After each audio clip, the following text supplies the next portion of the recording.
আমরা চলে যাব আমাদের পরবর্তী অতিথির কাছে। আপনার নামটা প্লিজ একটু বলবেন, আপনি কোথা থেকে এসেছেন সেটা বলবেন, তারপরে আপনার ঘটনায় যাব। আসসালামু আলাইকুম। আমি আশিক, মাজার রোড থেকে আসছিলাম। তো আমি এখন আমার নিজস্ব এক্সপিরিয়েন্স না, তো আমার এটা হচ্ছে আমার শ্বশুর বাড়ি, আমার নানি শাশুড়ির ঘটনা। তো সে যখন ছোটবেলায় ছিল আর কি, ছোট ছিল, তো সে খুবই সুন্দর ছিল। আচ্ছা। তো তার এই সুন্দরের কারণে তার পিছে বিভিন্ন প্রকারের বদজিন আর জিনেরা এরকম তার পেছনে লাগেই থাকতো। আপনার কি মনে হয় যে এরকম মানে সুন্দর থাকলে এই ধরনের আসর পড়ে বা এরকম কিছু আপনার মনে হয়? আমার মূলত এগুলির উপরে কোনো আসলে নিজের অতটা বিশ্বাস নেই। তো আচ্ছা, আমার আপনি যেটা শুনেছেন সেটাই বলছেন। আমার ওয়াইফ আমাকে বললো যে তার নানু তাকে এইগুলি বলছে। আচ্ছা। তো মূলত আমার এগুলির উপরে কোনো বিশ্বাস নাই। আচ্ছা। তো এরকম তাকে এরকম বিভিন্নভাবে ওই গ্রামগঞ্জে দেখা যাচ্ছে আপনার ওই গরুর খাবারের জন্য খ্যারগুলিকে গোল করে, আমরা এটা এক একজনের ভাষায় এক এক রকম বলে, আমরা বরিশালের ভাষায় যেটা বলি যে মেই।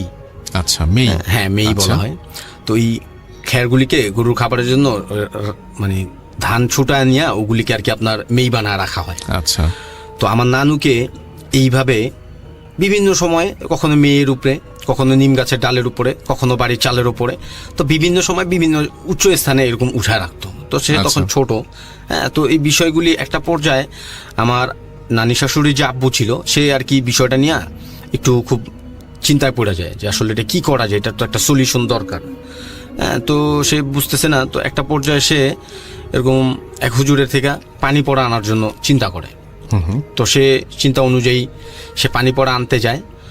তো পানি পড়া যখন সে নিয়ে আসে, তো তার আসার রাস্তায় বিশাল আকৃতির একটা দেহ নিয়ে তার সামনে দাঁড়াইছে। তো দাঁড়ানোর পরে এরকম তাকে বলতেছে যে তুমি পানি অথবা যাই কিছু নাও না কেন, আমি তোমার মেয়ের পিছু ছাড়তেছি না। সে এরকম বলতেছে, আমি তোমার মেয়ের পিছু ছাড়তেছি না। তো আমার যে নানি শাশুড়ির আব্বু ছিল, সেও আর কি একটু সাহসী এবং আপনার জাদুটোনা বা ঝাড়ফুঁকের ব্যাপারে সেও একটু পারদর্শী ছিল এই বিষয়ে। আচ্ছা। তো সে পানি পড়াটা নিয়ে যখন আসতেছিল, তো তার সামনে যখন পড়লো, তো সে বলল যে আমি আমার কাজ করতে থাকি, তুমি পারলে আমার ঠেকাও বা আটকাও, তুমি যেভাবে পারো আমাকে আটকাও। তো সে এই কথা কয়ে সামনের দিকে যখন অগ্রসর হলো, তো বাসা ঘরের সামনে চলে আসছে, এমন সময় দেখতেছে তার মেয়েকে আবারও টানার চেষ্টা করতেছে। তো সে দৌড়ে যায় তার মেয়েকে আটকানোর চেষ্টা করতেছে, এমনকি সে ওই পানিটার সাথে সাথে তার গায়ে ছিটা দিতেছে এবং তারও খাইতেও দিতেছে। তো এটা যখন করছে, তো তার মেয়েকে কোনোভাবে ওইখান থেকে ছাড়িতে পারে নাই, সে আবার ওই মেয়ের উপরে উঠে রেখা সে চলে গেছে। আচ্ছা। যে ধরছিল সে ওই আবার খ্যারের মেয়ের উপরে তারে রাইখা আবার সে চলে গেছে। তো এইভাবে সে ওই তার আব্বু এরকম মসজিদ থেকে বা হুজুরের থেকে পানি আইনা প্রায় এরকম খাওয়াতে একটা পর্যায়ে অনেক বছর কেটে যায় যে আর তার এই সমস্যাটার সম্মুখীন হন না। তো একটা সময় ওই নানুকে এরকম বিবাহ দেওয়া হয়। তো বিয়ের পরে ওই জিনিসটাই তার স্বামীর সাথে আবার চলে আসে, মানে স্বামীর সাথে এইরকম আচরণ করা শুরু করে দেয়। তার মানে কি এই বিয়েটা সে মেনে নিতে পারেনি এরকম কিছু? হ্যাঁ, এরকমই কিছু একটা। হ্যাঁ, তো ওই তার স্বামীকে সে এখন বিভিন্নভাবে এরকম ঝামেলা করতেছে তার স্বামীর সাথে। আচ্ছা। তো তার স্বামী আর তার একটা বন্ধু, তো তারা প্রায় আপনার ফজরের আখ্যান দিয়া অথবা ফজরের পর এই টাইমের মধ্যেই তারা এরকম মাছ ধরতে যেত প্রতিদিন। আচ্ছা। তো একদিন ফজরের আগেই তার ওই বন্ধু চলে আসছে, চাইসা বলতেছে, ওনার নামটা সম্ভবত মোহাম্মদ আলী অথবা আলী আহমদ এরকম একটা নাম ছিল, আমার যদিও নামটা খেয়াল নেই। তো তাকে ওই নামে আইসা ডাকতেছে আর বলতেছে যে চলো মাছ ধরতে যাবা না?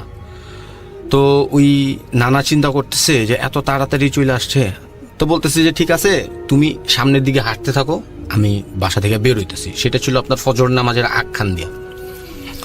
তো তারা যখন এরকম বের হইছে, তো সে সামনের দিকে চলে গেছে হাঁটতে হাঁটতে। তো নানা এরকম পেছন থেকে আসতেছে আর তাকে এরকম জিজ্ঞেস করতেছে যে কি ব্যাপার, আজকে এত তাড়াতাড়ি চলে আসলা কেন?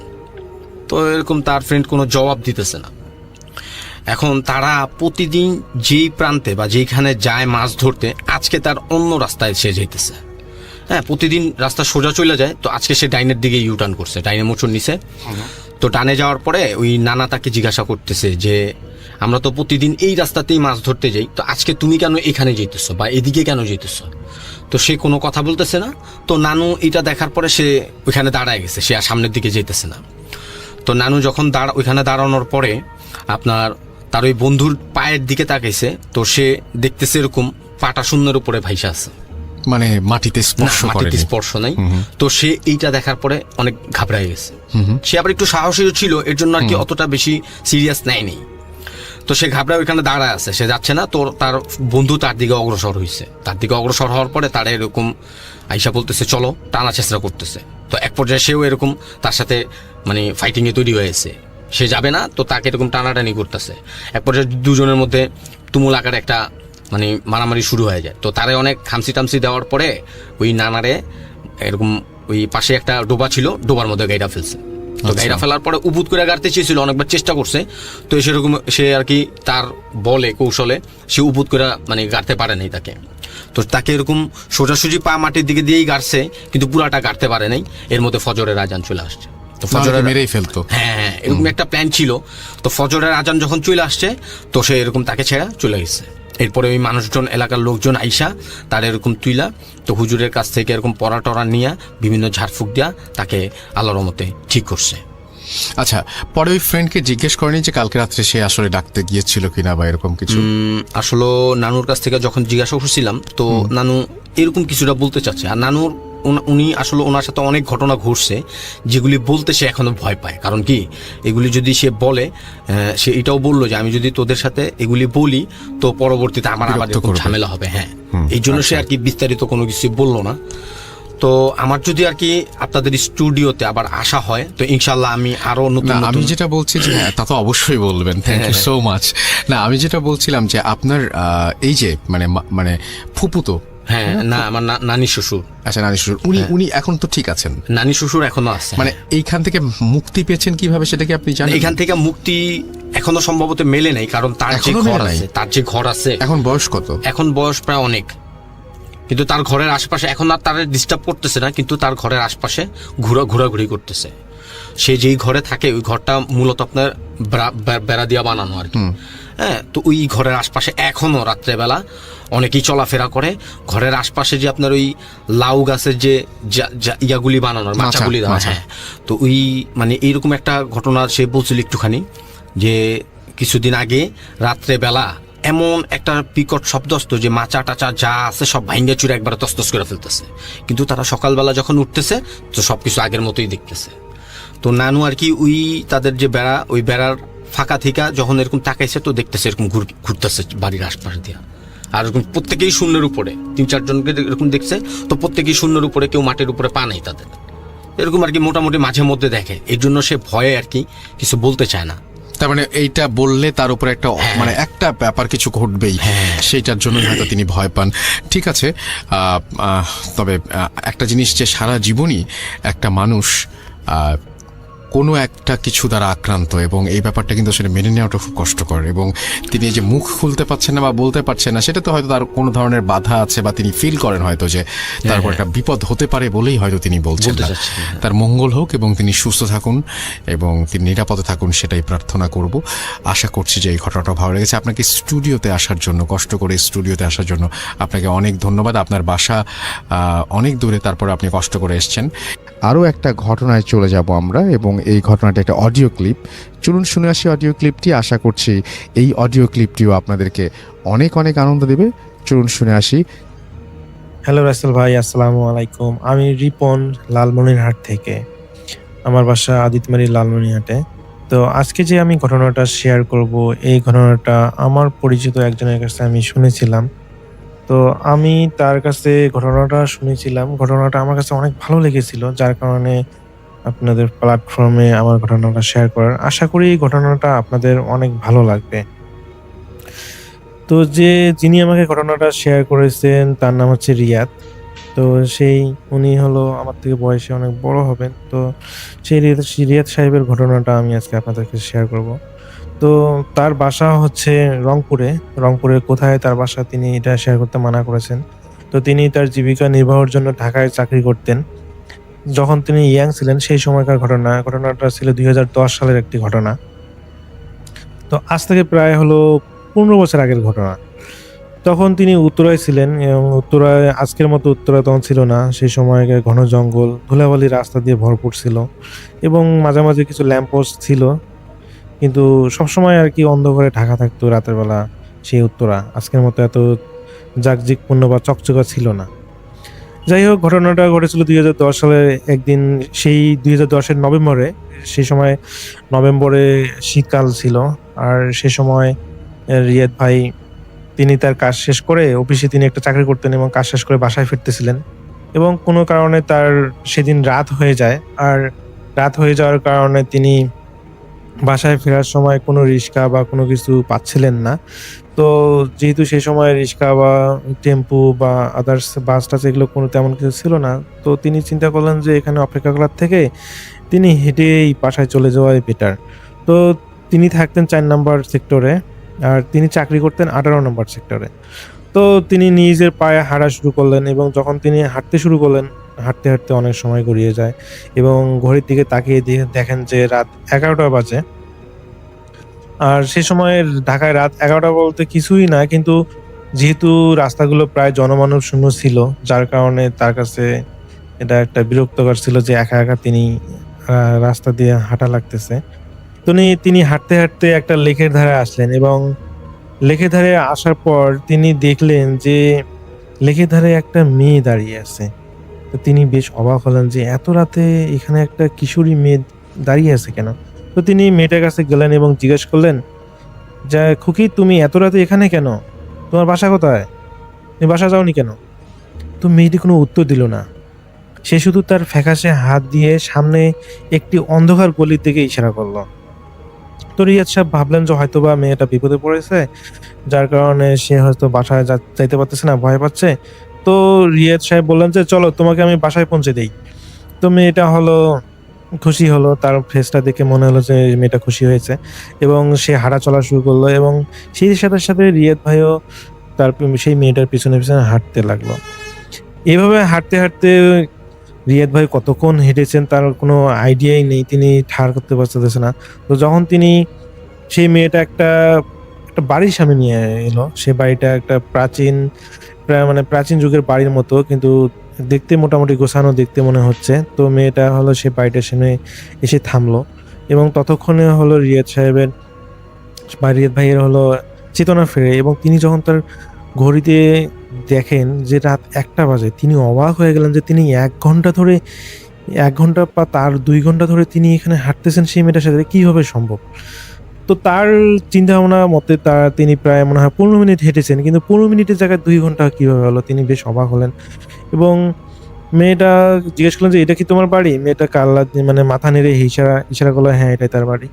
এবং মেয়েটা সেই রিয়াদ ভাই দেখলেন যে বাড়িটা বিশাল বড় এবং মেয়েটা হলো সেই গেটের কাছাকাছি গেলেন এবং গেটে হলো দেখলেন যে গেটটা অনেক পুরনো। বাড়িটা চাকচিক্য একটু থাকলেও গেটটা বেশ পুরনো এবং গেটটা হলো ক্যাচ ক্যাচ শব্দে খুলে গেল এবং মেয়েটা ভিতরে গেল এবং সেই সাথে সাথে রিয়াদ ভাই ভিতরে গেলেন। এবং যখন মেয়েটা সেই বাড়ির কাছাকাছি নিচতলার কাছাকাছি একটা জানালার কাছে গেলেন, জানালার কাছে যাওয়ার সঙ্গে ভ্যানিশ হয়ে গেল। এটা দেখে তো রিয়াদ ভাই খুবই অবাক হলেন, এটা কিভাবে সম্ভব? একটা জলজন্ত মেয়ে আমার সাথে আসলে এত রাস্তা পেরিয়ে, আর এখানে জানালার কাছে এসে কিভাবে মানে মিলিয়ে যেতে পারে, এটা কিভাবে সম্ভব? তিনি অনেক অবাক হয়ে গেলেন যে এটা কি আসলেই সম্ভব। তিনি অনেক কৌতূহল হয়ে গেলেন এবং ভয় পেয়ে গেলেন যে এটা কি হলো। এটা তো তিনি মেনে নিতে পারতেছেন না যে এটা কখনোই সম্ভব না, একটা মানুষ হঠাৎ করে ভ্যানিশ হয়ে যাওয়া। তো তিনি আসলে সেই জানালার কাছে আসলেন এবং সেখানে জিনিসটা বোঝার চেষ্টা করতেছেন এবং তিনি ভয় পেয়েছেন এবং সেই সাথে বোঝারও চেষ্টা করতেছেন এবং তিনি একটু খেয়াল করেন সে যে জানালাটাতে মেয়েটা অদৃশ্য হয়ে গেছিল সেই জানালার থেকে একটা জানালা খোলা এবং সেখান থেকে কিছু সাউন্ড আসতেছে, মানুষরূপী কিছু সাউন্ড আসতেছে। তো রিয়াদ ভাই সেই জানালার কাছে গেলেন এবং উকি দিলেন এবং জানালা দিয়ে যখন উকি দিলেন তখন তিনি দেখলেন সেখানে 4 থেকে 5 জন মানে মানুষের মতো অবয়ব সেখানে বসে আছে এবং তারা কিছু খাচ্ছে। তো তারা যখন কিছু খাচ্ছে, খাওয়ার সময় তো তিনি আসলে ভালো করে লক্ষ্য করেন যে সেই সময় তাদের প্লেটে মানে মানুষের হাড়গোড় এই ধরনের কিছু। তিনি এটা দেখে এত ভয় পান যে, আর ভয় পাওয়ার সঙ্গে সঙ্গে এখানকার একটা মানুষ সেই অবয়বের 4-5 জনের একটা অবয়ব তার দিকে তাকায় এবং এটা দেখে তো রিয়াদ ভাই এতটাই ভয় পেয়ে যায় যে কি করবেন তিনি বুঝতেছেন না এবং তিনি তার প্রাণপণে এখান থেকে দৌড় মারেন দৌড় মারার পর তিনি আসলে কোনো হুঁশ জ্ঞান পান না এবং কতক্ষণ দৌড়াতে থাকেন তিনি জানেন না। তো দৌড়াতে থাকেন এক সময় তিনি আপনার হলো 13 নম্বর সেক্টরে দেখেন যে পুনরায় তিনি 13 নম্বর সেক্টরে এসে পৌঁছে গেছেন এবং সেখানে তিনি একদল পুলিশ যারা হলো নাইট ডিউটি করতেছিল এবং তাদেরকে দেখতে পান এবং তাদের কাছে যান এবং সেখানে যে খুবই তারা তাদেরকে মানে সেই পুলিশগুলো আর কি সেই রিয়াজ সাহেবকে আটকায়, কারণ দেখতেছেন তো দৌড়াদৌড়ি করে আসতেছেন, তো তারা আসলে সাসপেক্ট বা ছোট কিছু মনে করে আসলে আটকায়। তো পরে হলো সেই পুলিশরা জিজ্ঞেস করে যে কি হয়েছে, পরে রিয়াদ ভাই বলেন যে এরকম এরকম ঘটনা। তো সেই পুলিশগুলো ওই জিনিসটা হেসে উড়িয়ে দেয়, আরে কি বলেন, এখান থেকে তো এটা মাত্র 5 মিনিটের রাস্তা আর আপনি 2 ঘন্টা ধরে এই রাস্তা গেছেন, এটা কিভাবে সম্ভব? আর আপনি যে বাড়ির কথা বলতেছেন এই বাড়ি তো এটা পুরনো বাড়ি, এটা তো আগুন দিয়ে অনেক আগে পুড়িয়ে দিয়ে পোড়া হয়েছে, এটা তো অস্তিত্ব নাই বললে চলে। আর আপনি সেখানে বললেন চাকচিক্য বাড়ি, এটা তো শুনে সেই রিয়াদ ভাই খুবই মানে অবাক হয়ে যায়, এগুলো তার সাথে কি হচ্ছে, এটা তো কখনো হওয়ার কথা না। তো তিনি বুঝতেছেন যে অবশ্যই সেই মেয়েটা মনে হয় কোনো ভৌতিক কিছু বা অবৈধ কিছু ছিল বা জিন ছিল, যার কারণে এই ধরনের ঘটনা ঘটেছে। তো পরবর্তীতে সেই পুলিশরা ভালো ছিল, তাকে 3 নম্বর সেক্টরে নামিয়ে দেয়, একজন পুলিশ পৌঁছে দেয় এবং পরবর্তীতে তিনি হলো রাতে তার সারা রাত ঘুম হয় নাই এবং ঘুম না হওয়ার পরও তিনি সকালবেলা যখন তিনি ফ্রেশ হয়ে সেই পোড়া বাড়িটার দিকে যান এবং তিনি যে দেখেন যে সেখানে কোনো বাড়ি নেই এবং সেখানে দেখতে পান যে একটা ধ্বংসাবশেষ, একদম ধ্বংসাবশেষ। তিনি বেশ অবাক হয়ে যান এবং পুলিশের কথাগুলো মনে করেন যে হ্যাঁ তারা ঠিকই বলেছে এবং তিনি এটা এতটাই অবাক হয়ে যান যে আজ পর্যন্ত তার এই ঘটনাটা মনে আছে এবং তিনি চাইছিলেন যে ভৌতিকভাবে শেয়ার করতে, কিন্তু কিভাবে শেয়ার করবেন তিনি জানছিলেন না। তো আমি যেহেতু মাঝে মাঝে ঘটনা আপনাদেরকে পাঠাই, তো তিনি আমার পরিচিত এবং তিনি জানেন, তো এই জন্য আমাকে ঘটনাটা শেয়ার করেন এবং আপনাদের প্ল্যাটফর্মে শেয়ার করার জন্য বলেন। তো ঘটনাটা শুনে আমারও কাছে অনেক ভালো লেগেছিল, যার কারণে ঘটনাটা আমি আপনাদের কাছে শেয়ার করলাম। আমি জানি না আপনাদের কাছে ঘটনাটা কেমন লেগেছে, যদি ভালো লেগে থাকলে অবশ্যই জানাবেন। তো রাসেল ভাই, এই ছিল ঘটনা, যদি ভালো লাগে আপনার অবশ্যই শেয়ার করবেন। সবাই ভালো থাকবেন, সুস্থ থাকবেন এই প্রত্যাশায়। আল্লাহ হাফেজ। আমি রাসেল আছি সাথে, আর শুরু হয়ে গেল ভূত এফএম। আপনাদের সবাইকে স্বাগত জানাচ্ছি ভূত এফএমে আজকে, এবং যারা যেখানে আছেন আশা করছি যে আজকে যে স্টোরিগুলো আছে আমাদের কাছে সেগুলো শুনে আনন্দ পাবেন, ভালো লাগবে এবং এনজয় করবেন অনেক বেশি। এখন চলে যাব ডক্টর আলিফের কাছে, যে সেই ঘটনাটি আমরা শুনে আসবো। আশা করছি এই ঘটনাটিও আপনাদের অনেক আনন্দ দেবে। থ্যাংক ইউ রাসেল ভাই। তো যার ঘটনা বলবো তিনি আমার থেকে বয়সে অনেক বড়, তো আমি জাফর আঙ্কেলই বলছি। ঘটনাটা তার ছেলের কাছ থেকে রিসেন্টলি পাওয়া। তার ছেলের সাথে দেখা করতে আমি যে কোথায় গিয়েছিলাম রাসেল ভাই, I have no freaking idea. ঢাকাতেই দেখা করতে গিয়েছিলাম, আমি জানি না কোন জায়গায়। আচ্ছা, তো উত্তরা আশকোনা থেকে বহু ভেতরে, আমি জানি না এটা কোন জায়গাটা। যাই হোক, আমি সামহাও তার সাথে দেখা করি এবং তার কাছ থেকে ঘটনাটা কালেক্ট করি। ওই মুহূর্তে তিনি ওই জায়গায় ছিলেন। তো খুব রিসেন্টলি সে গতকালকেই মনে হয় উনি চলে গেছেন বাংলাদেশের বাইরে। তো তার ফুল ফ্যামিলি নিয়ে তখন তিনি শিফট করেছে, এটা হচ্ছে 1982 সালে। এবং জাফর আঙ্কেল ছিলেন খুবই মেধাবী, তো মানে আমেরিকাতে আপনার স্কলারশিপ নিয়ে পরে ওই জায়গায় চলে যান, পরে এখানে সিটিজেনশিপ পেয়ে যান আর কি। তো এক পর্যায়ে ঘটনা বলছি, তো ওখানে প্রায় 5-6 বছর থাকার পর 1988 সালের বন্যার সময় তিনি বাংলাদেশে আসেন একটা রিকোয়েস্টে। তার মা তাকে দেখতে যাচ্ছিলেন, তার মার স্টমাক ক্যান্সার ধরা পড়ে। তো দেখতে চাওয়ার কারণে তিনি বাংলাদেশে আসেন। বাংলাদেশে আসার ঠিক 3 দিনের মাথায় তার মা মারা যায় হাসপাতালে, আলরাজি হাসপাতাল, ফার্মগেট। সেখানে তার মা মারা যাওয়ার পরে তো তার মার কথাই বলছি, তার বাবার কোনো কথা বলছি না। তার কারণ কিছু জিনিস সেখানে আমাকে মেনশন করা দরকার। তার বাবার একটু সমস্যা ছিল, যার কারণে তার বাবাকে সবসময় ঘরবন্দি করে রাখা হতো। তো এখন সেই সব কথা বলছি। ঘরবন্দি করে রাখার কারণ হচ্ছে তার বাবার সাইকিক একটা কন্ডিশন ছিল, যে তিনি নিজের শরীরের মাংস নিজেই কামড়াতেন, নিজের মাংস নিজেই ছিঁড়ে ফেলতেন। তো এইটা তার ওই মুহূর্ত থেকে প্রায় 3-4 বছর ধরে ঘটনা ঘটছিল হঠাৎ করে। এবং একদিন তাদের বাসায় তাদের গ্রামের এক আত্মীয় আসে, সেই আত্মীয়র হাতের মধ্যে তিনি কামড় দিয়ে বসে ফেলেন। তো যাই হোক, এইসব ঘটনাতে ওই মুহূর্তে পাগলাগারোতে দেওয়া বা ট্রিটমেন্টের জন্য নেওয়াটাও এক প্রকার মানে সমাজের মধ্যে মুখ দেখানোর মতো অবস্থা ছিল না। তো যাই হোক, বাবাকে তারা এক কথায় ঘরের মধ্যেই বন্দি করে রাখা হতো আর কি। তো তার মা যেদিন মারা যায় সেদিনও জানালা দিয়ে মুখ বের করে তিনি বলছিলেন যে আমাকে একটু বেরোতে দে, তোর মার হাতের থেকে একটু মাংস কামড়ে খাবো। তো এগুলি শুনতে কিরকম লাগে না? এসব কাণ্ড কারখানার জন্যই তাকে সবসময় ঘরবন্দি করে রাখা হতো। একদিন একটা বিড়াল তাদের বাসায় আসে, ওই বিড়ালটা ধরে তিনি বিড়ালের পা ছিঁড়ে ফেলে কামড়ে। তারপর থেকে মোটামুটি বোঝা হয়ে যায় যে এই বাসায়তে তাকে যেভাবেই রাখা হোক তাকে মানে আলাদা করে খোলা রাখা যাবে না। তো খাওয়া দাওয়া সবই জানালা দিয়ে দেওয়া হতো এবং তিনি ব্যবস্থা করে রেখেছিলেন যে ওই বাসায় একটা ছেলে দিয়ে তার বাবা যেন দেখভাল করতে পারে। ওই ছেলেটাকে কিন্তু তার বাবা কখনো কিছু করে নাই, ইভেন তাকেও তখনও তার বাবা কিছু করেন নাই। তো মা মারা যাওয়ার পর মাকে কবরস্থ করার পরে তিনি আমেরিকা ফেরত যান, রেগুলার খোঁজ খবর নিতেন। এক পর্যায়ে চিন্তা করলেন যে এইখানকার ট্রিটমেন্ট তো খুব ভালো, বাবাকে কি এখানে নিয়ে এসে চিকিৎসা করা যায় কিনা। তখন তার ছেলেমেয়েরা সবাই স্কুলে পড়ে, বড় ছেলে এবং তার দুটো মেয়ে, এক ছেলে দু মেয়ে আর কি, সবাই স্কুলে যায় এবং তার ওয়াইফও চাকরি করে। ওয়াইফের সম্মতিক্রমে তার বাবাকে আমেরিকায় নিয়ে যাওয়া হয়। সেটা হচ্ছে 1989 সাল।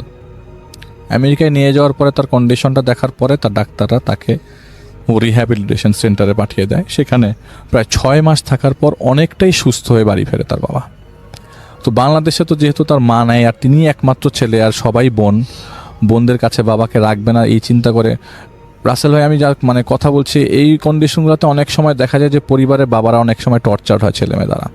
তিনি কখনোই তার বাবাকে কিছু বলেন নাই, যাই ঘটাচ্ছে যেভাবে করছে, হ্যাঁ ঘোড়া আলাদা করে রাখছে এটা সেফটি পারপাসে, কিন্তু কখনোই কিছু বলে নাই, কাউকে কিছু বলতেও দেয়নি। তো এক পর্যায়ে সুস্থ বাবাকে যখন বাসায় নিয়ে আসে তখন তা আনন্দের আর কমতি নাই। ওই বাসাতে থাকা অবস্থায় প্রথম 1 মাস কিছু ঘটে নাই। পরবর্তী সময় একদিন, সেদিন আপনার বরফ পড়ছিল, তো একটা সময় ঘোষণা আসে যে বরফ খুব বেশি বেড়ে যাবে। তার ওয়াইফ তখন ডাউনটাউনে গিয়ে আপনার শপিংয়ে মানে বাজার করতে গিয়েছে আর কি তার বাসার থেকে। তো ওই মুহূর্তে দাদা ছিল, মানে জাফরুল্লাহ সাহেবের বাবা ছিলেন, আর জাফরুল্লাহ সাহেবের ছোট মেয়েটা বাসায় ছিল। বাসায় আসার পরে ওই জাফরুল্লাহ সাহেবের ওয়াইফ বাসায় যখন ঘরে ঢোকে, আঙ্কেলের ওয়াইফ, তখন দেখা যায় তার ছোট মেয়ের হাত থেকে ফিনকি দিয়ে রক্ত পড়ছে। আর মেয়েটা দৌড়ে এসে বলে যে আমাকে দাদা এখান থেকে কামড় দিয়ে মাংস উঠে ফেলেছে। সরি রাসেল ভাই। তো ওই পর্যায়ে তখন হাসপাতাল নিয়ে মেয়েকে চিকিৎসা করানোর পরে বাবাকে আবারও রিহ্যাবে পাঠিয়ে দেওয়া হয়। কিন্তু রাসেল ভাই একটু কন্টিনিউয়াসলি এরকম রিহ্যাবে রাখাও তখন ওই সময় মানে খরচ অনেক বেশি ছিল। তো পরবর্তী সময়ে তার বাবাকে যখন আবার সুস্থ করে নিয়ে আসা হয়, সেদিনটা ঈদের দিন ছিল। মানে ফ্যামিলিতে যখন বাবা মার খুব দরকার হয়, ঈদের দিন সবচেয়ে বেশি। ঈদের দিন সবাই ফ্যামিলির তার বাবা মাকে মিস করে। তো বাবাকে নিয়ে ঈদের 2-3 দিন আগে নিয়ে আসা হয় এবং ঈদের দিন এই অকারেন্সটা তার বাবা ঘটিয়ে ফেলে। ঈদের দিন সকালবেলা সবাই একসাথে খাচ্ছিল, এমন সময় তার বাবা প্লেটের টেবিলের উপর একটা ছুরি ছিল রাসেল ভাই, সাথে সাথে তার ছেলের পেটের ভিতরে ঢুকিয়ে দেয়, মানে একদম অকারণে, হঠাৎ করে। ও মাই গড। পেটের ভিতরে ঢুকিয়ে দেওয়ার সাথে সাথেই সে ওই রক্ত দেখছে আর হাততালি দিচ্ছে। সাইকিক কন্ডিশনটা হঠাৎ করে আবার তখন ধরা পড়ে গেল আর কি। হাসপাতালে নিবে কি, পুলিশকে কেস করবে কি, তাকে হাসপাতালে নিয়ে ট্রিটমেন্ট করিয়ে সপ্তাহখানেকের মধ্যে তার বাবাকে একটা জায়গায় বেঁধে হাত পা বেঁধে রাখা হয়েছিল অলমোস্ট। পরবর্তী সময় কেস করবে, হাত পা বেঁধে রাখা অবস্থা দেখা যায় তার বাবা অলমোস্ট বেডে পড়ে গেছে, আর মুভ করতে পারছে না। ডক্টর এসে দেখলো এবং তার ওয়াইফকে অনেক রিকোয়েস্ট করলো, এবং রিকোয়েস্ট করার পর বললো যে আমি আমার বাবাকে বাংলাদেশে পাঠিয়ে দেবো, তুমি আলাদা করে পুলিশের কোনো কেস করো না, এটা সিম্পল একটা অ্যাক্সিডেন্ট হিসাবে বলো। তার ওয়াইফকে সে কোনোভাবে কাকুতি মিনতি করে রিকোয়েস্টটা করে রাখে আর কি। তার বাবাকে তখন ওই মুহূর্তে পুলিশে দেয় না, নিছক একটা অ্যাক্সিডেন্ট বলে হসপিটালে চালিয়ে দেয়। বাসায় যখন ট্রিটমেন্ট করে বাসায় আসে, তখন তার বাবা বিছানায় পড়া, মুভমেন্ট নাই, বলতে গেলে জিরো। হয়তো কোনো কিছু একটা হিট করেছে তার মাথার মধ্যে, সে তার ছেলের পেটে ছুরি ঢুকিয়ে দিয়েছে, কোনো ধরনের মুভমেন্ট নাই। ডাক্তার বলেছে যে লিভারটা চলে গেছে, অলমোস্ট সব পচে গেছে লিভারটা, অবস্থা খুবই খারাপ, এই লোক খুব বেশি দিন বাঁচবে বলে মনে হচ্ছে না। তখন সে প্রচণ্ড কষ্ট পাচ্ছে, বিছানার মধ্যেই খুবই কষ্ট পাচ্ছে। পরের দিন তার বাবাটা মারা যায়, ঠিক পরের দিনই মারা যায়। মারা যাওয়ার পরে বাবার ডেড বডি সহ ছেলেটা, মানে জাফর আঙ্কেল যার ঘটনা বলছি, তিনি তার বাবার দেহাবশেষ মানে দেহটা বাংলাদেশে পাঠিয়ে দেয়, লাশ পাঠিয়ে দেয়, এবং সে সাথে আসে না। তো ফ্যামিলির লোকজনরা সবাই খুব কটাক্ষ করতে থাকে যে নিজের বাবা একটা মাত্র ছেলে লাশটা পাঠাই দিল কিভাবে, ওখানে তো টাকা পয়সার কমতি নাই, তাহলে কেন সে বাংলাদেশে আসলো না, বাংলাদেশে এসে লাশটা দাফন করতো। তো যাই হোক, একজনের আন্ডারে পাঠিয়ে দেওয়া হয়, একজন পরিচিত এক আঙ্কেলের দ্বারা পাঠিয়ে দেওয়া হয় বাংলাদেশে। তো তার ছেলেমেয়েরা খুব আতঙ্কে থাকতো, কারণ বাবা মৃত্যুর পরে জাফর আঙ্কেলের কন্ডিশন নিয়ে ঘটনা শুরু রাসেল ভাই। তিনি কারোর সাথে কোনো কথা বলতেন না, চোখ বন্ধ করে বাসায় থাকতেন। ফ্রাস্ট্রেশনের লেভেল যদি চরমে থাকে সেই পর্যায়ে পৌঁছে যান। তো বাবার এইসব কন্ডিশন, মানে তিনি জব ছেড়ে দেন, একটা রেস্টুরেন্টে মাঝে মধ্যে যে কফি খেত সেখানে যাওয়া বন্ধ করে দেন, সকালবেলা উঠতে হাঁটতে যেত সেখানে যাওয়া বন্ধ করে দেন, ওয়েট বাড়ছে। এমন সময় সবাই চিন্তা করে যে বাসায় তো উনি একা থাকে, আর সবাই তো মানে একজন অকেজো হয়ে গেলে সবাই অকেজো হয়ে গেলে হবে না, কারণ তার 3টা ছেলে স্কুলে পড়ে এই মুহূর্তে, তার ছেলে মেয়ে স্কুলে পড়ে, তো ওয়াইফের চাকরি করতে হয়। মশাই বাসায় একজনকে রাখার জন্য টেক্সাস থেকে এক আত্মীয়কে নিয়ে আসা হয়, সেটাই জাফর আঙ্কেলের ভাতিজা, যার কাছ থেকে রাসেল ভাই আমি ঘটনা নিয়েছি। তো সেই আঙ্কেল, সেই ভাইয়াকে তারা বাসায় নিয়ে আসে এবং দেখভালের জন্য। তো কন্ডিশনগুলো এরকম দাঁড়ায় যে সে প্রায় সময় তার কথাবার্তা হচ্ছে ফ্যামিলি মিটিংয়ে, হঠাৎ করে বলে উঠলো যে ওই দেখো আব্বা বসে আছে। উনি সবসময় বলতে থাকতেন যে আমি আব্বার প্রেজেন্সটা পাচ্ছি। টেবিলে খেতে বসলো সবাই, এই যে আমার আব্বা আমার পাশে বসে আছে, এই বাবাকে একটু এটা ঢেলে দাও। অথবা মানে এরকম করতে করতে একটা সময় মূল আকর্ষণে যেটাতে আসে, রাত্রেবেলা একদিন সে স্বপ্নে দেখে তার বাবা, তিনি মানে বাসার সামনে যে লনটা মানে বসে আছে, তার বাবা মাথার পেছনটা বসে বসে মাথাটা মাংস ছিঁড়ে ছিঁড়ে মাথার স্ক্যাপটাতে কামড়াচ্ছে এবং সে খুব ব্যথা পাচ্ছে। আব্বা ছেড়ে দেন না, আব্বা ছেড়ে দেন, আমি ব্যথা পাচ্ছি, আব্বা ছেড়ে দেন। তো স্বপ্নটা ভেঙে যায়। তার ওয়াইফকে সে বলে আমি এরকম স্বপ্ন দিচ্ছি, বলে তুমি অনেক বেশি ভেঙে পড়ছো আব্বা নিয়ে, তুমি এগুলো নিয়ে বেশি চিন্তা করো না। তো এইসব কথাবার্তা সে কারো কথাই তেমন একটা গ্রাহ্য করতো না, তিনি সবসময় এরকম মনমর হয়ে বসে থাকতো। আর কিছু হলে হঠাৎ করে বলল তুই যাব্বা, ওই যাব্বা। তো এরকম কন্ডিশনে তাকে একজন সাইকিয়াট্রিস্ট দেখানো হয় ওইখানে। সেই সাইকিয়াট্রিস্ট তাকে 6 মাসের একটা কোর্স দেয় এবং সাথে হাই ডোজের ওষুধ দেয়, যাতে সে তিনি রাত্রেবেলা ঘুমাতে পারে। এই ওষুধ খাওয়ার পরও তার রাতে কখনো ঘুম ভাঙতো না, মানে ঘুম আসতো না। তেমন দেখা যেত 2টা-3টার দিকে উঠে যাচ্ছে, উঠে আব্বা আব্বা বলে চিৎকার করছে, আব্বা এটা কই, আব্বা আমি এটা কি করলাম, আব্বা তুমি কোথায়। এবং প্রায় সময় সেই স্বপ্নটা দেখতো তার বাবা তার মাথার পিছনের মাংসগুলো কামড়ায় খাচ্ছে এবং সে খুব ব্যথা পাচ্ছে। এটা স্বপ্ন, নিছকই স্বপ্ন রাসেল ভাই, এটার কিছু না। তো একদিন হঠাৎ করে ওই বাসায় এই যে ভাইয়াটার কথা বললাম তার পরিচিত একজন লোক আছে। তো মাওলানার বলাটা ঠিক হবে না, তো ওইখানে তার প্যান্ট শার্ট পরতে হতো, দাঁড়িয়ে আছে, সে যথেষ্ট জানা লোক আর কি। সে ওই বাসাটায় ঢোকার সময় বলে যে এই বাসায় তো ঢোকার অবস্থা নাই, এই বাসায় আমি ঢুকতে পারবো না, আমাকে বাইরে বসার ব্যবস্থা করেন, আর এখানে বিপদ আছে আর কি। তো আমাকে একটা আয়না দেন, আমি যখন কথা বলতে থাকবো তখন আমার কথার মাঝখান দিয়ে কেউ ইন্টারাপ্ট করবেন না। সে আয়না তখন দেখছে এবং বলছে যে আপনাদের বাসায় 2টা বদজিন ছিল, একটা বদজিন বাংলাদেশে চলে গেছে, একটা বদজিন স্টিল এক্সিস্ট করছে এখানে। সেই বদজিনটা আপনাদের সবাইকে কোনো সমস্যা নেই, সেই বদজিনটা আপনার হাজব্যান্ড জাফর সাহেব তাকে খুব অপছন্দ করেন এবং তাকে তার মৃত্যু কামনার জন্য কামনাও করছেন এবং মারার সুবর্ণ সুযোগ খুঁজছেন। এটা যে কোনো সময় হয়ে যাবে, যে কোনো মুহূর্তে হয়ে যাবে, সে সুযোগটা পেলেই হয়তোবা বড় ধরনের ক্ষতি করে ফেলতে পারে, হয়তো মরে যাবে, নইলে সারা জীবনের জন্য পঙ্গু হয়ে যাবে। ওনার জন্য লক্ষ্য রাখবেন এবং আপনাদের কন্ডিশনটা ভালো না, এই কন্ডিশনটাকে উত্তরণ পেতে কখন হবে সেটা আমি বলতে পারছি না। এই বলে সেদিন সে বাসা ত্যাগ করে, কোনো সলিউশনই দেয় না, তার কোনো সলিউশনই কেউ পায় না। আমি রাস্তাতে বেশি লম্বা করছি ঘটনাটা, তারপরে যতটুকু শর্টে বলা যায়। ওই পরবর্তী মুহূর্তের ঠিক 5 থেকে 7 দিন পর সেদিন প্রচণ্ড বৃষ্টি, এত বৃষ্টির মধ্যে রাত্রে 2টার দিকে হঠাৎ করে তার ঘুম ভাঙে এবং সে নিচে আসার পর সে শুনে থাকে দরজার বাইরে থেকে কেউ একজন জোরে জোরে দরজা ধাক্কাচ্ছে। ওই আশেপাশে কোনো বাঙালি লোকজন ছিল না যে দরজার পাশে এসে দাঁড়ায় বাংলা কথা বলবে। বলছে যে আমি তোকে খাবো এবং এমনভাবে খাবো তোর কোনো চিহ্ন থাকবে না। এরা বাসার সবাই শুনছে, তার ছেলেমেয়েরা ছাড়া। তো এরকম শব্দ শোনার পর তিনি খুব ঘাবড়ে যায় এবং জাফর সাহেব নিজেই তার অকপটে সেসব কথা স্বীকার করে, বলে যে আমাকে মাফ করে দেন। সে কাউকে কিন্তু বলছে না, সে হঠাৎ করে সোফার মধ্যে বসে বসে মাথা নিচু করে কান্না করতে করতে বলছে আমাকে মাফ করে দেন, আমি আর পারছি না, আমাকে মাফ করে দেন। সেদিন যদি আব্বাকে আমি বাংলাদেশে পাঠাই দিতাম আমার ওয়াইফের কথা শোনার পরে, তাহলে এই ঝামেলাগুলো এখন হইতো না।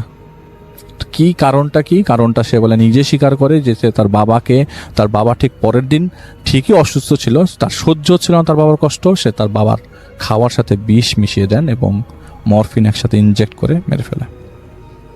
ও এটা মার্ডার ছিল, মার্ডার তাহলে? কেস ছিল। আচ্ছা। তার বাবাকে তিনি মেরে ফেলেন। এরপর থেকেই তার বাবা তার কোনো কিছু থেকেই যাচ্ছিল না। ইভেন সে শুয়ে থাকলেও তার বাবা পাশে শুয়ে থাকে, সে বসে থাকলে তার বাবা পাশে বসে থাকে। সে বলে যা তুমি যা বলবা, বাইরে ওই দরজা ধাক্কানোর শব্দ হচ্ছে এবং সে বলছে যে তুমি যা বলবা তাই হবে, আমাকে প্লিজ ছাড়ো, আমাকে মাফ করো, আমি বাঁচতে চাই। পরবর্তী সময়ে ওই যে লোকটাকে নিয়ে এসেছিল, যে ভাইয়াটার ঘটনা আমি তার কাছ থেকে শুনলাম, তার নামটা আমি বলছি না, সেই ভাইয়াটা যেই টেক্সাসের যে ভাইয়াটা আপনার লোকটা সাথে করে নিয়ে আসছিল, সেই লোকটাকে তারা পরবর্তী সময় তারা একটা ল্যাম্প তাকে পূর্ণভাবে ব্যবস্থা করে দেওয়া হয়, ল্যাম্পটা রান্না করে বা কিছু একটা করে দেওয়া হয় এবং তার কাছ থেকে ক্ষমা চাইয়ে নেওয়া হয় এবং খুব কষ্টে তার কাছ থেকে মাফ পাওয়া যায়। এবং জানা যায় যে আরেকটা জিন যেটা ছিল সেটা তার বাবার কবরের পাশেই থাকে। সে বাংলাদেশে গিয়ে সেই আরেকজনের কাছে মাফ চাইতে হবে। পরবর্তী সময়ে তিনি বাংলাদেশে যান এবং সেই জিনের কাছে, সেই কবরস্থানে যে মাফ চান বাবার কাছে, যে বাবা তুমি আমাকে মাফ করে দাও। এখন রাসেল ভাই মাফের বিষয়টা তো সম্পূর্ণ উপরের হাতে, আমি সেটা জানি না, আমি সেটা বলতে পারছি না। তবে ওই লোকটা বলেছিল যে ওরা দুইজন মাফ করুক আর যাই হোক, উনি পরবর্তী সময়ে তাকে আর ওরা ডিস্টার্ব করেন নাই। ওই ঘটনার পরে এই ঘটনা টানটানতে স্ট্রেচ করতে করতে 2000 সালে তিনি সবার কাছে ঘটনাগুলো শেয়ার করলো। এটা স্ট্রেচ করতে 2000 পর্যন্ত লেগে যায়। 2011 সালে যখন তিনি মারা যান, তখন তিনি বলেন যে মারা যাওয়ার 3 দিন আগে, মানে আমেরিকাতেই 3 দিন আগে তিনি তার ছেলে মেয়েদেরকে বলতে থাকে যে তোমরা আমার জন্য দোয়া করো, আমার সময় নাই। এই কয়েকটা ওয়ার্ডস আমি আপনাকে বলছি, আমার সময় নাই, আমি খুব অল্প সময়ের মধ্যে চলে যাব, আমি বড় ধরনের একটা পাপ করে যাচ্ছি পৃথিবী থেকে, তোমরা যদি পারো আমার জন্য একটু বেশি বেশি দোয়া করো। আমি জানি না আমার বাবা আমাকে মাফ করেছে কিনা, এটা আমি সম্পূর্ণ পরে ছেড়ে দিচ্ছি। এটাই তার লাস্ট ওয়ার্ড ছিল। এরপর তিনি কোমায় চলে যান এবং প্রায় 3 দিন পর তিনি মারা যান। এটা ছিল ঘটনা রাসেল ভাই। আর অনেকগুলো প্লট মিস করে গেছি, আমি বললাম না, ওগুলা মাথায় আসছে না রাসেল ভাই। যদি একটু মনে করে করে বলা যায়, কারণ ঘটনাটা খুবই ইন্টারেস্টিং। মনে করেন ওই যে বলছে যে, যেমন এটা আমি বলতে চাচ্ছিলাম না, একদিন খাওয়ার টেবিলের সামনে হঠাৎ করে বলছে যে দেখো আমার আব্বা কি জানি খাচ্ছে, ময়লা টয়লা, আমার বার একটু ভালো খাওয়া দাও। না, এগুলো সব দেখতে পাচ্ছেন উনি? দেখতে পাচ্ছেন উনি। ওকে এই ছিল ঘটনা রাসেল ভাই। Okay, thank you so much, thank you. অনেক চমৎকার একটা ঘটনা আমরা শুনলাম। এখন যে ঘটনাটি প্লে করব সেটি হচ্ছে আফনান ভাইয়ের সাথে, মানে আফনান ভাইয়ের শেয়ার করা একটি ঘটনা। আশা করছি যে এই ঘটনাটি আপনাদের ভালো লাগবে। তো আমি প্লে করব সেই ঘটনাটি এবং আশা করছি যে এই ঘটনাটিও আপনাদের ভালো লাগবে। চলুন শুনে আসি। প্রিয় লিসেনার্স, আসসালামু আলাইকুম। আমি আফনান, আশা করি সবাই ভালো আছেন, সুস্থ আছেন। প্রথম যে ঘটনাটি শেয়ার করব, এই ঘটনাটি আমাদেরকে যিনি পাঠিয়েছেন ওনার নাম এহসান অর্ণব।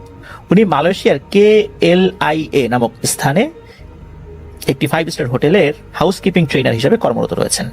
ওনার গ্রামের বাড়ি কুমিল্লা জেলার হোমনা উপজেলার বাগমারা গ্রামে। দিনটা ছিল 2023 সালের অক্টোবরের 22 তারিখ। ওই দিন ওনাদের হোটেল অনেক বিজি ছিল। ওনাদের সব রুম চেক আউট ছিল। চেক আউট মানে সব গেস্টরা চলে গিয়েছেন, দ্রুত সেগুলো আবার রেডি করতে হবে। ওই দিন বরাবরের মতো উনিও রুম ক্লিন করছেন। তো ওনাদের হোটেলে প্রতিদিনই ভিআইপি রুমের চাহিদা থাকে। ওই দিন ওনার সাইডে 2টা ভিআইপি রুম পড়ে যায়, যেগুলো ওনাকে ক্লিন করতে হবে, যার জন্য একটু সময় নিয়ে সবকিছু সাজানো গোছানো করতে হবে ওনাকে। ভিআইপি রুম বলে কথা, সেগুলোর ব্যবস্থাপনাটাও তো অন্যান্য রুমগুলো থেকে আলাদা হয়ে থাকে। তখন সময় আনুমানিক দুপুর 1টা কি 1:30 হবে। তো ভিআইপি রুম ক্লিন করতে গিয়ে উনি ওখানে থাকা একটা বালিশের নিচে লাল কাপড় দেখতে পান, ভাঁজ করা, লাল সুতো দিয়ে বাঁধা।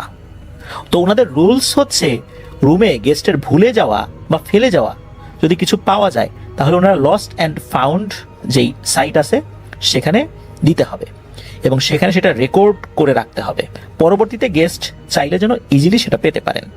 তো কাপড়টা মোটামুটি একটু বড় রকমের, 3টা বাঁধন দেয়া, তো উনি কি করলেন, ছবি তুলে ওনাদের গ্রুপে রুম নাম্বার সহ সেন্ড করে দেন। এটা ওনাদের একটা রুলস।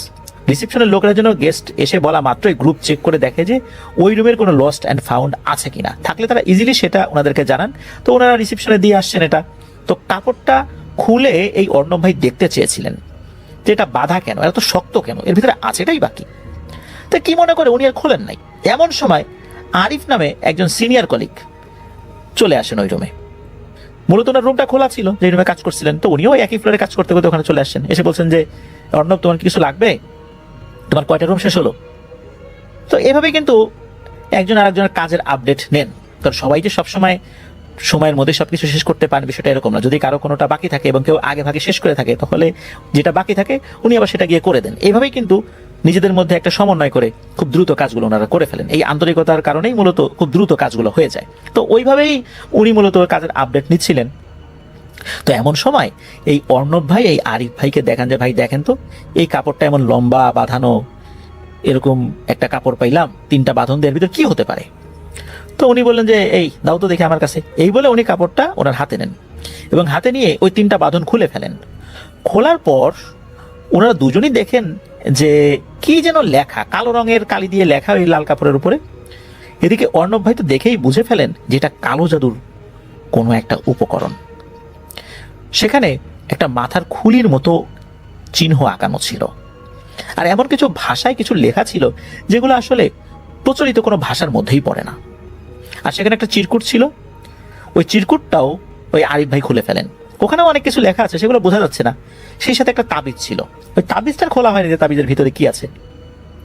ওনারা যেহেতু কোনো লেখাই বুঝতে পারছিলেন না, তাই ওইটা না খোলার জন্যই মূলত এই অর্ণব ভাই আরিফ ভাইকে বলেন যে ভাই ওই তাবিজ টাবিজ খোলার দরকার নাই, যেভাবে ছিল সেভাবেই বেঁধে রেখে দেন। তো ওইভাবেই সবকিছু বেঁধে একটা পলিব্যাগের মধ্যে আরিফ ভাই ঢুকিয়ে ফেলেন। আর ওখানে কিন্তু একটা আলাদা কাগজে রুম নাম্বার, কখন পাওয়া গেল, কে পেল, যেহেতু এটা অর্ণব ভাই পেয়েছেন এজন্য অর্ণব ভাইয়ের নামটাই লিখে দেওয়া হয়। এরপর ওইটা লস্ট অ্যান্ড ফাউন্ড যে সাইটটা রয়েছে সেখানে দিয়ে আসা হয়। আর অর্ণব ভাই শিওর ছিলেন যে গেস্ট এটা মাস্ট বি নিতে আসবে, কারণ এটা সাধারণ কিছু নয়। গেস্টটা ছিল ইন্ডিয়ান, তার নাম ছিল প্রশান্ত সুনায়না, তার রুম নাম্বার ছিল 3216। কিভাবে বুঝতে পেরেছেন সেটা বলছি, কারণ হচ্ছে ওনাদের প্রতিদিন একটা অ্যাসাইনমেন্ট দেওয়া হয়। সেখানে গেস্টের নাম, তিনি কোন দেশের, তিনি কখন আসছেন, কখন চলে যাবেন, মানে চেক ইন চেক আউটের সময় সব কিছু লেখা থাকে। তো এই বিষয়টা নিয়ে ওনারা আর কিছু ভাবেন নাই, যে যার অবশিষ্ট কাজে লেগে যান। ঠিক 3 দিন পর ওই গেস্ট আসেন ওইটা নিতে। তো ওই গ্রুপে আপডেট দেওয়া হয়, হোয়াটসঅ্যাপ গ্রুপে, যে এই কাপড়টা নিতে আসেন ওই গেস্ট। তো যাই হোক, রিসেপশনের লোকেরাও সেটা দিয়ে দেন, উনি এটা নিয়ে চলেও যায়। যখন এই অর্ণব ভাই আর ওই আরিফ ভাই দুজনে এক জায়গা হলেন, নিজেরা হাসাহাসি করলেন। আর অর্ণব ভাই বলেছিলেনও যে আমি তো শিওর ছিলাম যে এই লোক নিশ্চিত এটা নিতে আসবে। তো যাই হোক, তখন তো অক্টোবর মাসের একদম শেষ দিকে 22 তারিখে ঘটনা ঘটলো। এর 3 দিন পর মানে 25শে অক্টোবর ওই লোকটা এসে এটা নিয়ে যায়। তো এই কয়েকদিনের মধ্যে হয়েছে কি, এই যে আরিফ ভাই উনি বাংলাদেশে যাওয়ার জন্য লিখিতভাবে আবেদন করেন। তো ওনার আবেদন যাচাই বাছাই করে ওনাকে 2024 সালের জানুয়ারি মাসের 15 তারিখ ডেট দেওয়া হয় যে উনি 15 তারিখ যেতে পারবেন। তো এদিকে তো ওনার বাড়ি যাওয়া ফাইনাল।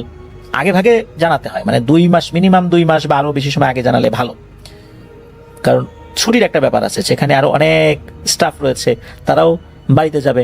এই জন্য ছুটির এই ম্যানেজমেন্টটাও খুব ভালোভাবে করতে হয়, এই জন্য আগে থেকে জানাতে হয়। এখন কথা হলো যে এই যে যেই কাপড়টা আবার নিয়ে গেল, এর পরে কি হলো? এর পরেই ঘটে ভয়ঙ্কর ঘটনা। তো এই যে কাপড়টা নিয়ে যাওয়ার অল্প কয়েকদিন পরেই এই যে আরিফ ভাই উনি না আর রাত্রে ঘুমাতে পারেন না। উনি ঘুমালে স্বপ্নে দেখেন কেউ তার বুকের মধ্যে এসে বসে আর তার দিকে বড় বড় চোখ তুলে তাকিয়ে থাকে, ভয়ঙ্কর ভাবে দাঁত বের করে হাসে, কিন্তু সেই হাসির কোনো শব্দ হয় না। আর সেই অবয়বের জিহবাটা এত বড় যে জিহবাটা বের করলে একদম পেট পর্যন্ত নেমে আসে, ঝুলতে থাকে, হাতির সুরের মতো বাঁকাতে থাকে। আর ওই অবয়বটা সবকিছু কালো, এমনকি জিহবাটাও কালো।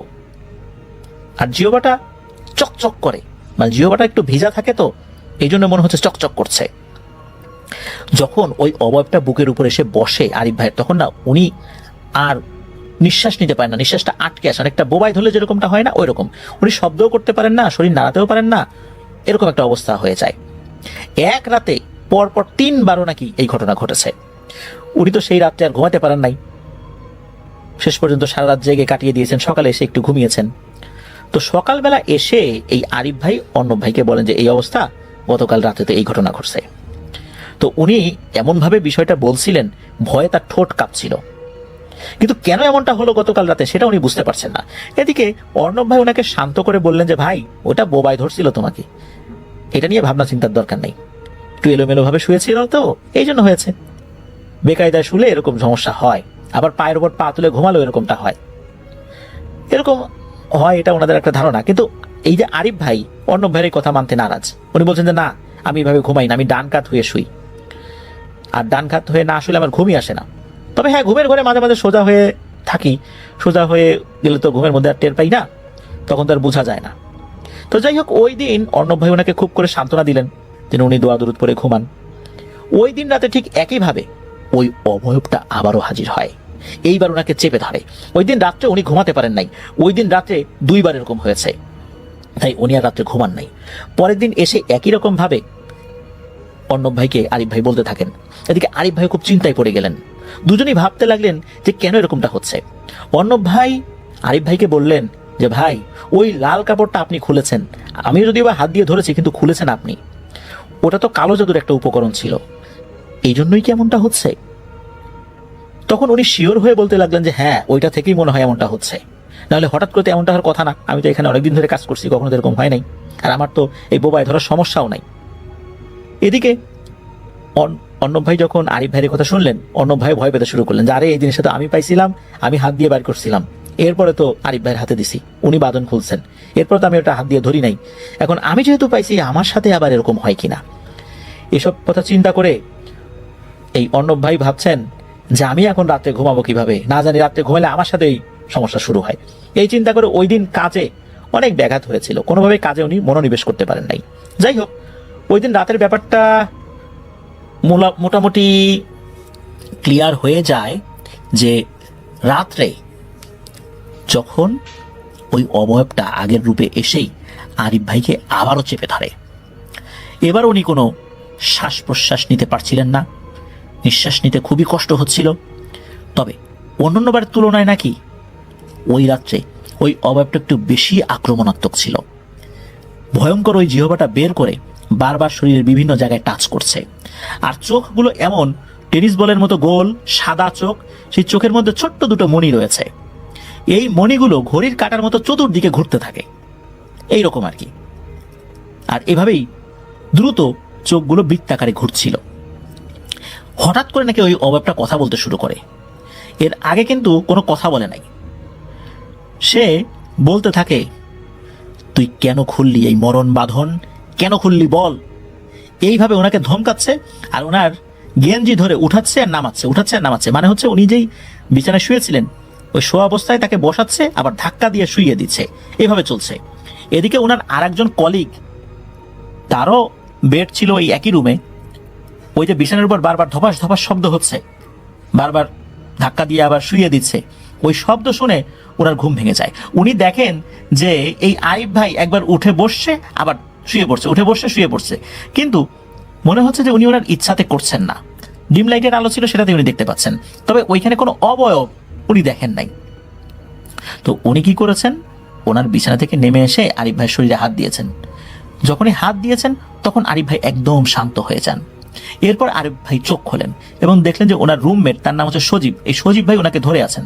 তো সজীব ভাইকে দেখে উনি তো চিৎকার করতে শুরু করেন। এরপর অন্যান্য রুমে যারা ছিলেন আর কি, তারাও ধরফর করে উঠে বসে, যারা কি হলো পাশের রুমে। মোটামুটি 1 ঘন্টার মতো সময় লেগেছিল ওনার স্থির হতে। যাই হোক, এই সমস্ত কথা অন্যান্যদের সাথে শেয়ার করা হয়। পরের দিন অবশ্য অর্ণব ভাই এটা জেনেছিলেন আর কি।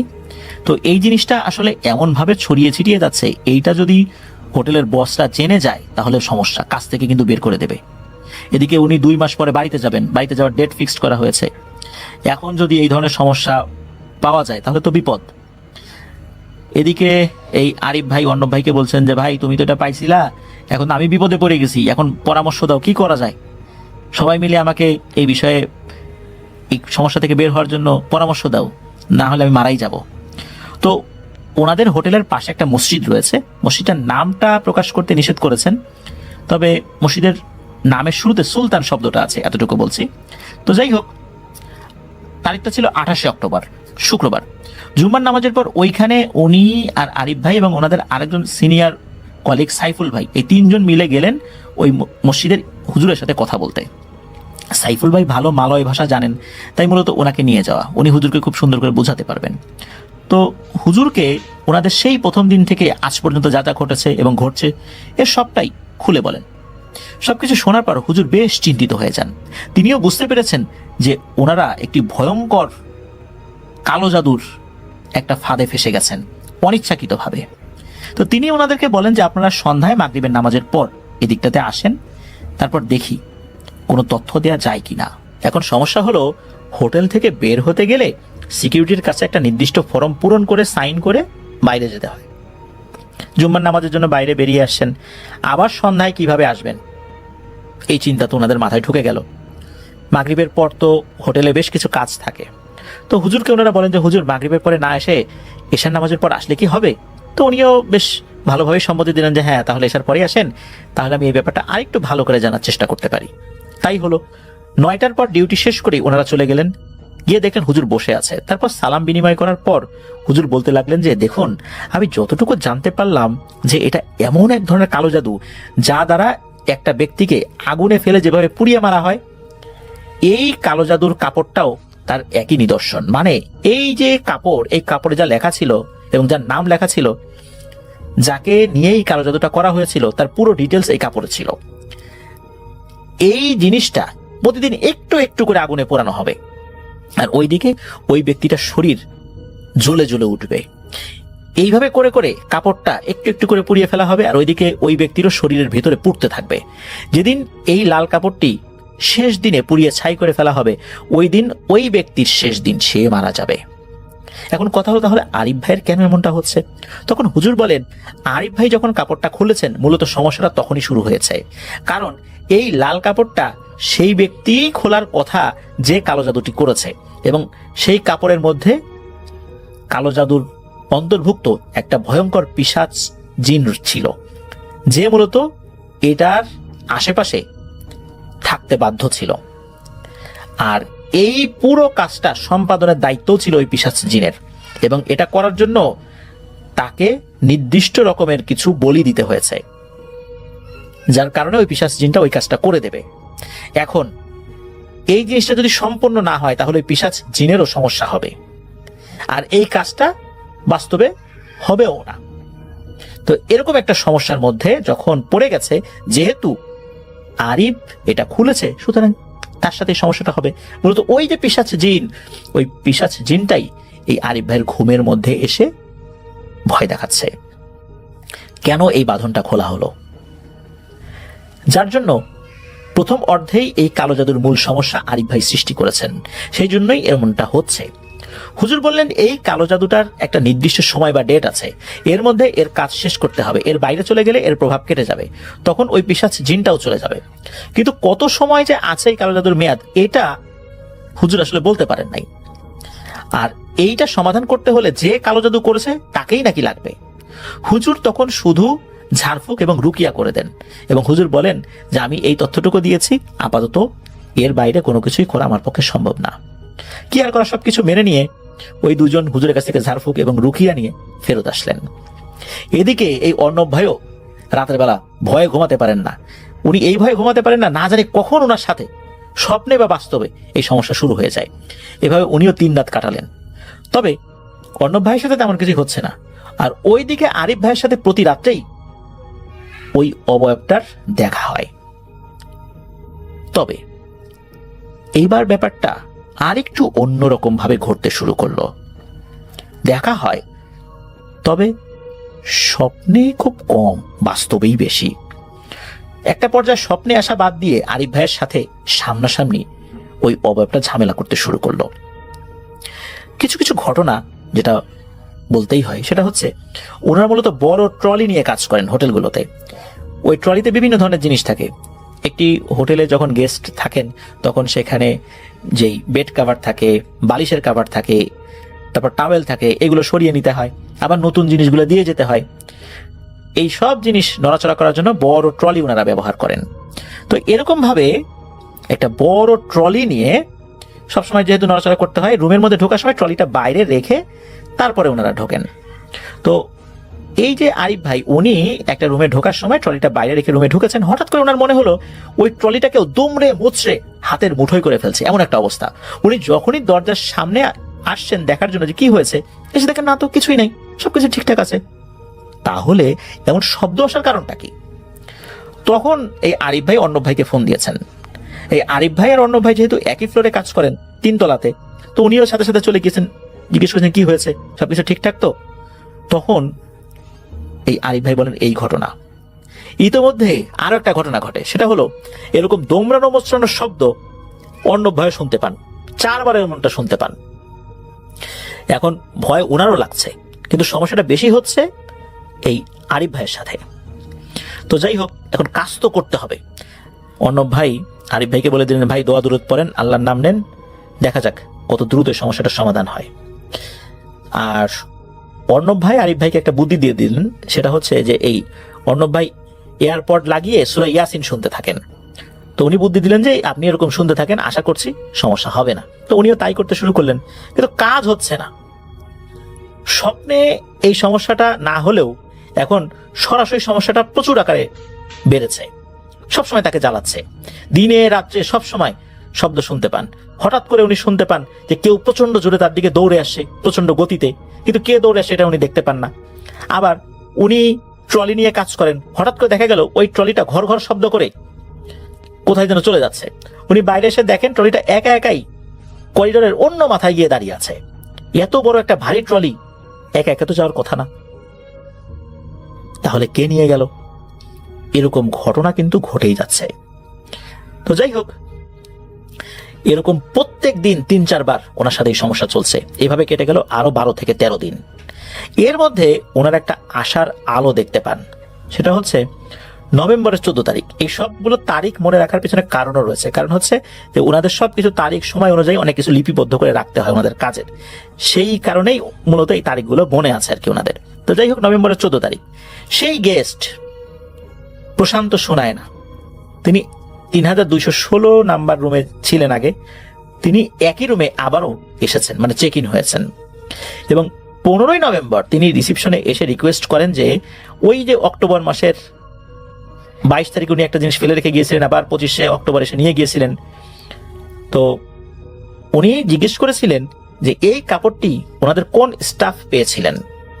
যেহেতু ওইখানে যেই তালিকাটা ছিল সেই তালিকায় কিন্তু অর্ণব ভাইয়ের নাম লেখা, যেহেতু ওই জিনিসটা উনি পেয়েছিলেন, কাগজে ওনার নাম লেখা ছিল, কিন্তু খুলেছিলেন তো আরিফ ভাই।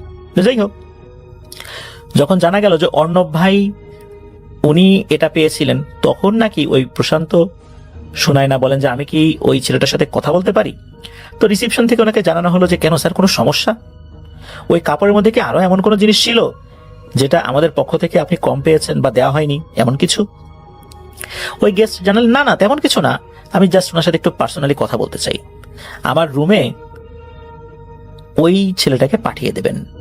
পরে অর্ণব ভাইকে ফোন করে জানানো হলো যে 3216 নম্বরের গেস্ট তার সাথে কথা বলতে চান। তো যাই হোক, অর্ণব ভাই তো গিয়েছেন ওখানে। তো গেস্ট ভেতরে ছিল, ওনাকে গুড মর্নিং জানালেন, উনিও অর্ণব ভাইকে ভেতরে আসার জন্য সম্মতি দিলেন। তো উনিও গিয়েছেন। তখন ওই গেস্ট বলছেন বিছানায় বসো। যদিও বা ওনাদের কনভারসেশনটা ইংলিশে হয়েছে, তারপর এই যে ইমাম সাহেবের সাথে কথাগুলো মালয় ভাষায় হয়েছে, আমরা কিন্তু বোঝানোর সুবিধার্থে এই পুরো ঘটনাটা বাংলায় বলছি আর কি। তো যাই হোক, তো ইংলিশে আর কি বলেন যে সিট ডাউন প্লিজ। সাধারণত এই ধরনের আচরণগুলো গেস্টরা করেন না।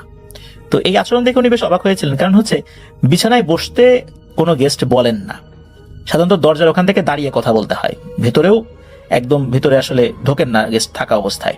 এটাই একটা সাধারণ কার্টিসি বা একটা নিয়ম আর কি হোটেলের। তো কোনো গেস্ট সার্ভিস না নিয়ে উল্টো আরো বিছানায় বসার কথা বলবে, এমন আচরণ আসলে এই অর্ণব ভাই আগে তো পান নাই। যাই হোক, উনি বসলেন। বসার পর ওই গেস্ট খুব মোলায়েমভাবে, খুব সুন্দরভাবে রিকোয়েস্ট করছেন।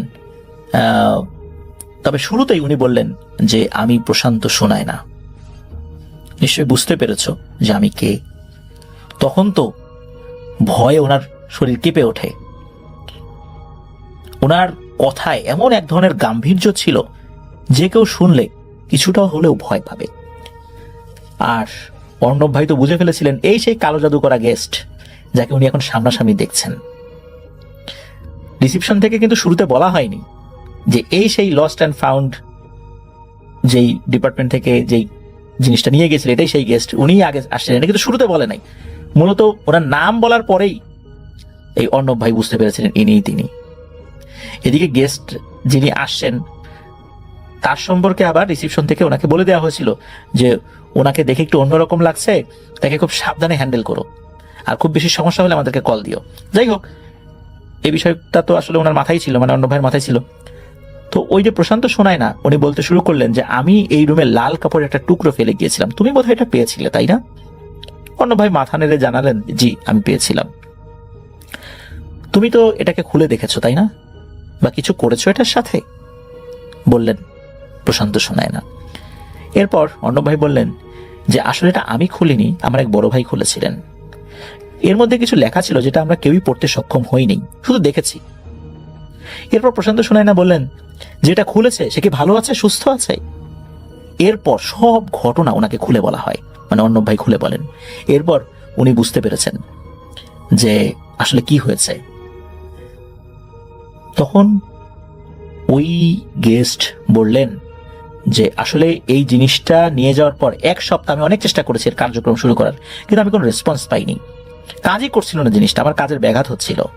আর তখনই আমি শিওর হলাম যে এই কাপড়টা খোলা হয়েছে এবং পরা হয়েছে, যার কারণে এই কাপড়ের কার্যক্ষমতা কমে গেছে। আমি এটাও বুঝতে পেরেছিলাম যে যে পেয়েছে সেই হয়তো এটা খুলেছে। সেটা তো আসলে তুমি খোলো নাই, তুমি পেয়েছো, কিন্তু খুলেছে আরিফ নামে আর একটা ছেলে। তোমার সাথে হয়তো বা কিছু হয় নাই, কিন্তু ওই আরিফের সাথে ভয়ঙ্কর একটা ঘটনা কিন্তু ঘটতে চলেছে। দ্রুত ওকে ডাকো, এই সমস্যার সমাধান করতে হবে। যখন সমস্যার সমাধানের কথা অর্ণব ভাই জানলেন, উনি খুব খুশিতে আরিফ ভাইকে কল করেন। উনিও 3216 নাম্বার রুমে চলে আসেন।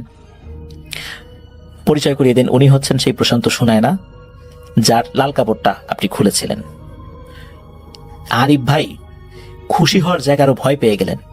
ওইদিকে প্রশান্ত শোনায় না, উনি অভয় দিয়ে বললেন যে ভয় পাও না, আসো এখানে, আসো বসো, তোমার সাথে আমার কথা আছে।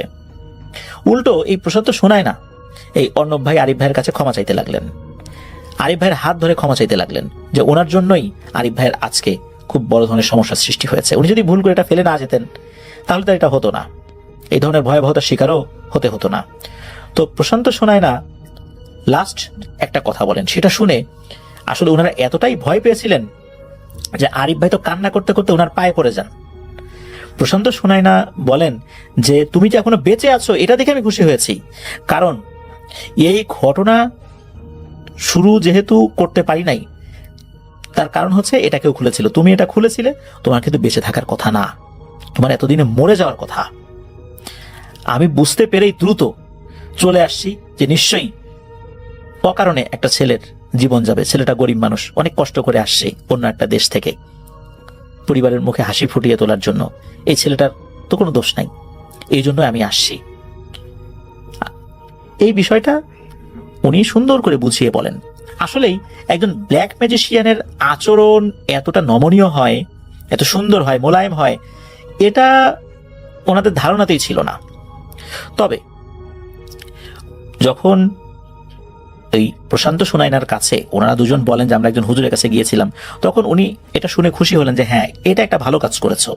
যদি তোমরা ওই হুজুরের কাছে না যেতে এবং শরিয়া সম্মতভাবে তোমরা যে ধর্মের অনুসারী সেই ধর্ম মতে যদি রুকিয়া না করাতে তাহলে নিশ্চিত মারা যেতে। এই বিষয়টা কিন্তু প্রশান্ত সোনাইনা বলেন এবং বলেন যে তোমাদের ভয়ের কোনো কারণ নাই, বিশেষ করে আরিফ ভাইকে বলেন তোমার ভয়ের কোনো কারণ নাই, আমি আজকে রাত্রেই এইটা সমাধান করে দেব, এখন চলে যাও, নিশ্চিন্তে থাকো। তো পরের দিন এই প্রশান্ত সোনাইনা উনি চেক আউট করে চলে গিয়েছিলেন। যাওয়ার আগে আরিফ ভাইকে ডেকেছিলেন এবং বলেছিলেন যে তোমার আর কোনো সমস্যা নাই, সমস্যাটা কেটে গেছে। উনি কোন প্রক্রিয়ায়, কোন পদ্ধতিতে কি করেছিলেন এটা উনি বলেন নাই। ওনার সাথে ছবি তোলার জন্য অনেক অনুরোধ করেছিলেন আরিফ ভাই এবং অর্ণব ভাই, উনি কোনো মতেই ছবি তুলতে রাজি হন নাই। যাই হোক, ওনার সাথে আরো কিছু সাধারণ কথা বলে ওনারা বিদায় নিয়ে চলে যান। ওই লোকটাকে দেখে কিন্তু খুবই উচ্চ শিক্ষিত একজন ভদ্রলোক বলে মনে হয়েছে, কিন্তু উনি কেনই বা এরকম ভয়ঙ্কর মরণ বাণে সহায়তা করেন বা এই কাজটি করেন, এই জিনিসটা তো আসলে ওনাকে জিজ্ঞেস করার মতো এখতিয়ার কোনো হোটেল কর্তৃপক্ষের নেই। এরপর থেকে আরিফ ভাই সম্পূর্ণরূপে সুস্থ, আলহামদুলিল্লাহ। উনি যথাসময়ে বাড়ি থেকে ঘুরেও আসছেন, এখনো উনি সেখানে কাজ করছেন, সম্পূর্ণরূপে সুস্থ আছেন। এটাই ছিল ঘটনা।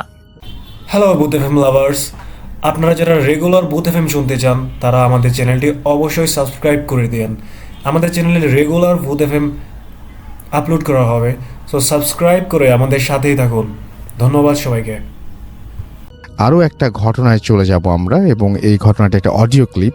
চলুন শুনে আসি অডিও ক্লিপটি। আশা করছি এই অডিও ক্লিপটিও আপনাদেরকে অনেক অনেক আনন্দ দেবে। চলুন শুনে আসি। আসসালামু আলাইকুম ভাইয়া, আমি রাফায়েত বলছিলাম ভারতের সিমলা থেকে, হিমাচল প্রদেশ সিমলা। আমি আসলে বাংলাদেশি, রংপুরে আমার বাসা, তো পড়াশোনার জন্য সিমলায় থাকা হয় আর। তো ঘটনাটা আসলে ভয়ের নাকি মানে একটু অদ্ভুতুরে টাইপ, আসলে ভয়ের কিনা বলতে পারছি না, যদি ভালো লাগে শেয়ার করবেন। তো আমি এখানে, সিমলা হচ্ছে সবাই জানে পাহাড়ি এলাকা, পুরোপুরি জঙ্গল টাইপের এলাকা আর কি। আর এখানে বাড়ি ঘরগুলো খুব দূরে দূরে অবস্থিত, খুব দূরে, একটা থেকে আরেকটা বাসা মোটামুটি কিছুটা দূরে আর মিনিমাম আধা কিলোমিটার 1 কিলোমিটার পর পর একটা থেকে আরেকটা বাড়ি, মোটামুটি গ্রাম এরিয়া। আর আমাদের ভার্সিটিটা যেখানে, এটা মোটামুটি গ্রামেই করা, অনেক মানে গ্রামের দিকে। তো আমি বাসা ভার্সিটি কাছাকাছি হওয়ার কারণে ভার্সিটির আশেপাশেই বাসা নেওয়ার সুবিধাজনক মনে করি। তো এর কারণে ভার্সিটির নিচে আমি বাসা নিই, পাহাড়ি এলাকা। ভার্সিটিটা পাহাড়ের একটু মাঝামাঝি দিকে, আর আমি ভার্সিটিটা, আমার বাসা একটু নিচের দিকে, পাহাড়ের নিচের দিকে। তো এখানে বলে রাখা ভালো, আমার বাসা থেকে ভার্সিটি যাওয়ার জন্য উপায় একটাই, রাস্তা হেঁটে যাওয়া ছাড়া আর কোনো উপায় নাই। আর বাইকে যাওয়া যায়, বাইক চালার মতো রাস্তা আছে, ছোট পাহাড়ের খাদ বেয়ে বেয়ে, কিন্তু গাড়ি ঘোড়া চলে না, গাড়ি টাড়ি চলে না আর কি। তো আমার বাসা থেকে ভার্সিটি যাওয়ার মাঝে একটা ঝর্ণা পড়ে। এই ঝর্ণাটা হচ্ছে মানে এলাকাবাসীর মুখেই শোনা যে হন্টেড নাকি, এই ঝর্ণাটায় নাকি রাতের বেলা কেউ যাওয়া আসা করে না, রাতের বেলা ভয় টয় পায়। আমি ইতিপূর্বে অনেকবার গেছি, অনেকবার আসছি, মানে রাত 1টা 2টার সময় একাই গেছি। আমি বরাবরই ভাই সাহসী, আমি এগুলা ভূত বিশ্বাস করি, বিশ্বাস করি না বললে ভুল হবে, বিশ্বাস করি, কিন্তু আমি আসলে মানে ফেস করি নাই কখনো, যার কারণে আমার সেরকম ভয়টা লাগে না। আমি ফেস করতে চাই, খুবই ইন্টারেস্ট আমি এই বিষয়ে যে আমি ভূত ফেস করবো। এই কারণে রাতের বেলা যখন আমি আসি ভার্সিটি থেকে, যখন আসতাম, আমি ইচ্ছা করে করে লাইট মারি মারি এদিক ওদিক দেখতাম, গাছের দিকে তাকাইতাম যে দেখি কিছু দেখতে পারি কিনা। তো যাই হোক, দেখি নেই কখনো। তো আমি হঠাৎ বাসার মধ্যে একটা জিনিস খেয়াল করলাম, আমি যখন বাসায় থাকতাম প্রত্যেক বৃহস্পতিবার রাতে, মানে রাতে না, সন্ধ্যার দিকে, সন্ধ্যা 7টা থেকে 7:30টার সময় একটা মানে স্মেল পাইতাম আমি, যে একটা হচ্ছে স্মেল আসতেছে, বাইরে থেকে একটা স্মেল আসলো। স্মেলটা ধীরে ধীরে ধীরে ধীরে আসতেছে, আমি ফিল করতেছি ধীরে ধীরে দূর থেকে কাছে আসতেছে, কাছে থেকে একদম আরো কাছে আসতেছে, আমার ফেসের সামনে চলে আসতেছে, আস্তে আস্তে কিছুক্ষণ আমার ঘরে থাকতেছে। আমার রুমের মধ্যে 2টো বেড, তো পাশের বেডে বসলে একটা মানুষ যখন বসে, কোনো একটা স্মেলওয়ালা মানুষ বা কেউ যদি আসে বসে, দূরত্বটা কিন্তু নাক থেকে বোঝা যায়, মানে কতটুকু দূরত্ব এরকম স্মেলটা আসতেছে। আবার লোকটা মানে স্মেলটা যখন কাছে আসে, আমি বুঝতেছি যে স্মেলটা তীব্র হচ্ছে। তো এরকম আর কি। তো প্রথম একদিন মানে স্মেলটা আসলে কিরকম, অনেকটা মুজার স্মেল যেরকম হয়, সক্সের স্মেল সেরকম, কিন্তু তীব্র, মানে অনেক আঝালো টাইপের একটা তীব্র স্মেল, এত দুর্গন্ধ, মানে এটা আসলে সহনীয় না, মানে কিরকম যেন একটা বিরক্তিকর টাইপের, কিরকম এখন আসলে বলে বোঝানো তো সম্ভব না। তো আমি নর্মালি আমার মতো রান্না বান্না করি, খাওয়া দাওয়া করি, অ্যাসাইনমেন্ট থাকলে অ্যাসাইনমেন্ট করি। সন্ধ্যার সময় মাগরিবের নামাজ পড়ে দেখা গেল আমি বসে আছি, বা অ্যাসাইনমেন্ট কি দিছে ওগুলো দেখতেছি, বা কোনো মানে প্রেজেন্টেশন আছে কিনা বা এরকম কিছু আছে কিনা, নর্মালি ওই সময়টা ঘাটাঘাটি করি, বা করি কি রাতের খাবারটা রান্না করে নেই, রান্নার জন্য কাটাকাটি করি। তো সবার প্রথম আমার বিষয়টা একদিন আমি মার্ক করি যে কি ব্যাপার, একটা স্মেল আসতেছে, একটা দুর্গন্ধ আসতেছে। পরে আমি চিন্তা করলাম যে নাম বুঝতে তো আমার শখ, যে আমি তো কালকেই ধুয়ে দিলাম, আমার এখান থেকে তো আসার কথা না। আমি খুঁজলাম কিছুক্ষণ আমার রুমের কিসের থেকে আসতে পারে, তো দেখলাম যে না, কিছু থেকে স্মেলটা না। পরে আমি জিনিসটাকে ওভারলুক করে আমি আমার মতো কাজে লেগে পড়ি, কিন্তু মানে একটা বিরক্তিকর একটা স্মেল, মানে থাকা যাচ্ছিল না রুমের মধ্যে এরকম। তো আমি কিছুক্ষণ পরে বাইরে চলে আসলাম। বাইরে এসে 5-7 মিনিট হাঁটাহাঁটি করলাম। আমার বাসার সামনে একটা উঠানের মতো, মানে পাহাড়ের এই একটা প্লেন, হালকা একটু প্লেন জায়গার মতো আছে। তো আমি দেখলাম যে আসলে মানে সহ্য করার মতো না, তো বাইরে গিয়ে কিছুক্ষণ বাতাস টাতাস খাই। বাইরে আসলাম, রুমে গেলাম, দেখলাম যে না, রুমের মধ্যে পুরো ওকে, যেরকম রুম ছিল ওরকম আছে, কোনো স্মেল টেস্মেল নাই, কিচ্ছু নাই। তো আবার নেক্সট বৃহস্পতিবারের দিন, মানে এটা যে বৃহস্পতিবার হচ্ছে এটা আমি মার্ক করতেছি না, তো নেক্সট বৃহস্পতিবারের দিন আবার এরকম আবার স্মেলটা সন্ধ্যা 7টা 7:30টার দিকে, মাগরিবের আজানের পর পরে এরকম স্মেলটা আসতেছে। তো এখন আমি চিন্তা করলাম কি ব্যাপারে, এই স্মেলটা আবার কই থেকে আসলো। আবার আমি ওভারলুক করে আমার মতো আমার কাজ চালাই গেলাম।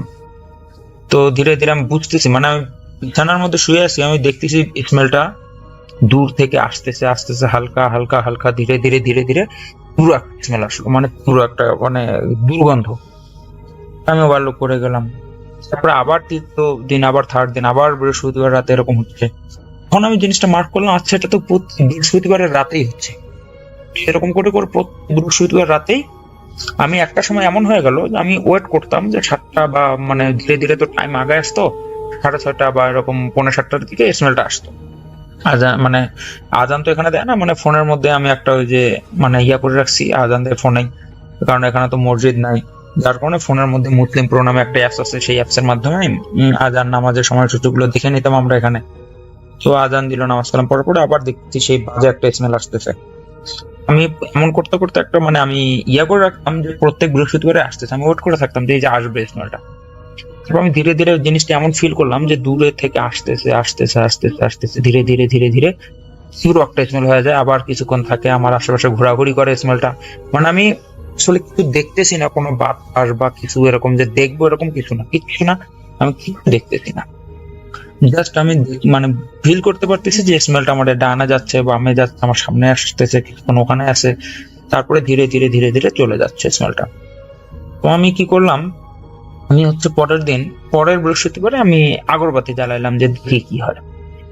আগরবাতি জ্বালাইলাম, তো আগরবাতি জ্বালানোর পরে দেখলাম যে না, স্মেলটা আর আসলো না, পরের বৃহস্পতিবার আসলো না। পরের বৃহস্পতিবার ইচ্ছা করে আমি আগরবাতি জ্বালালাম না, যে না দেখি।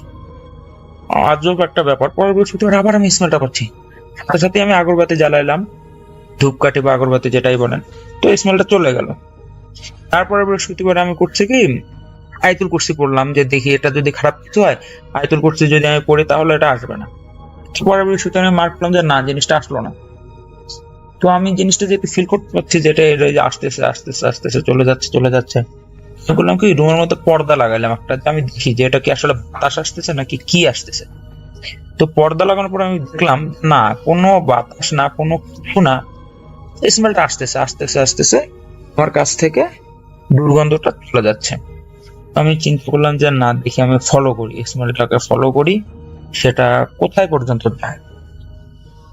তো আমি সন্ধ্যার সময়, পুরো অন্ধকার, সিমলা তো পুরো পাহাড়ি এলাকা, এখানে কোনো রোড লাইটও নাই, মানে গ্রাম সাইডে আমার ভার্সিটিটা, তো রোড লাইটও নাই কোনো, তারপরে হচ্ছে আপনার পুরো অন্ধকার, রাস্তাগুলো মানে পাহাড় কাটে কাটে রাস্তা বানানো, পুরো অন্ধকার। তো আমি ভাবলাম যে দেখি, তারপরে স্মেলটা কোন পাটে গেল আমি আসলে বুঝলাম না। তো তারপরে আমি ফলো করতে গিয়ে মানে আমি মিস গাইড হয়ে গেলাম, আমি ফলো করতে পারলাম না। তারপরে বৃহস্পতিবার আমি আবার স্মেলটা যখন পাইলাম, আমি স্মেলটার পিছনে পিছনে যাওয়া শুরু করলাম। যখন একটু জোরে হাঁটলাম, দেখলাম স্মেলটা পুরো হইতেছে, হ্যাঁ স্মেলটা আমার একদম খুবই কাছে আছে।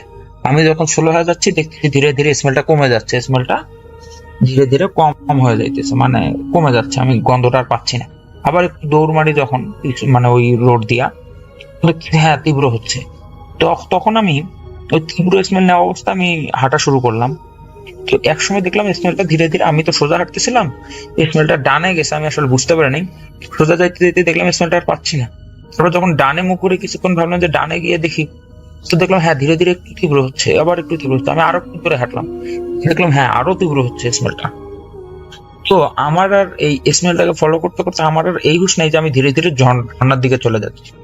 ঝর্ণাটা আসলে হন্টেড, আমি আসলে কখনো কিছু দেখি নাই। তো ঝর্ণাটার দিকে যাচ্ছি, তো ঝর্ণার দিকে যাইতেছি স্মেলটাও যাচ্ছে।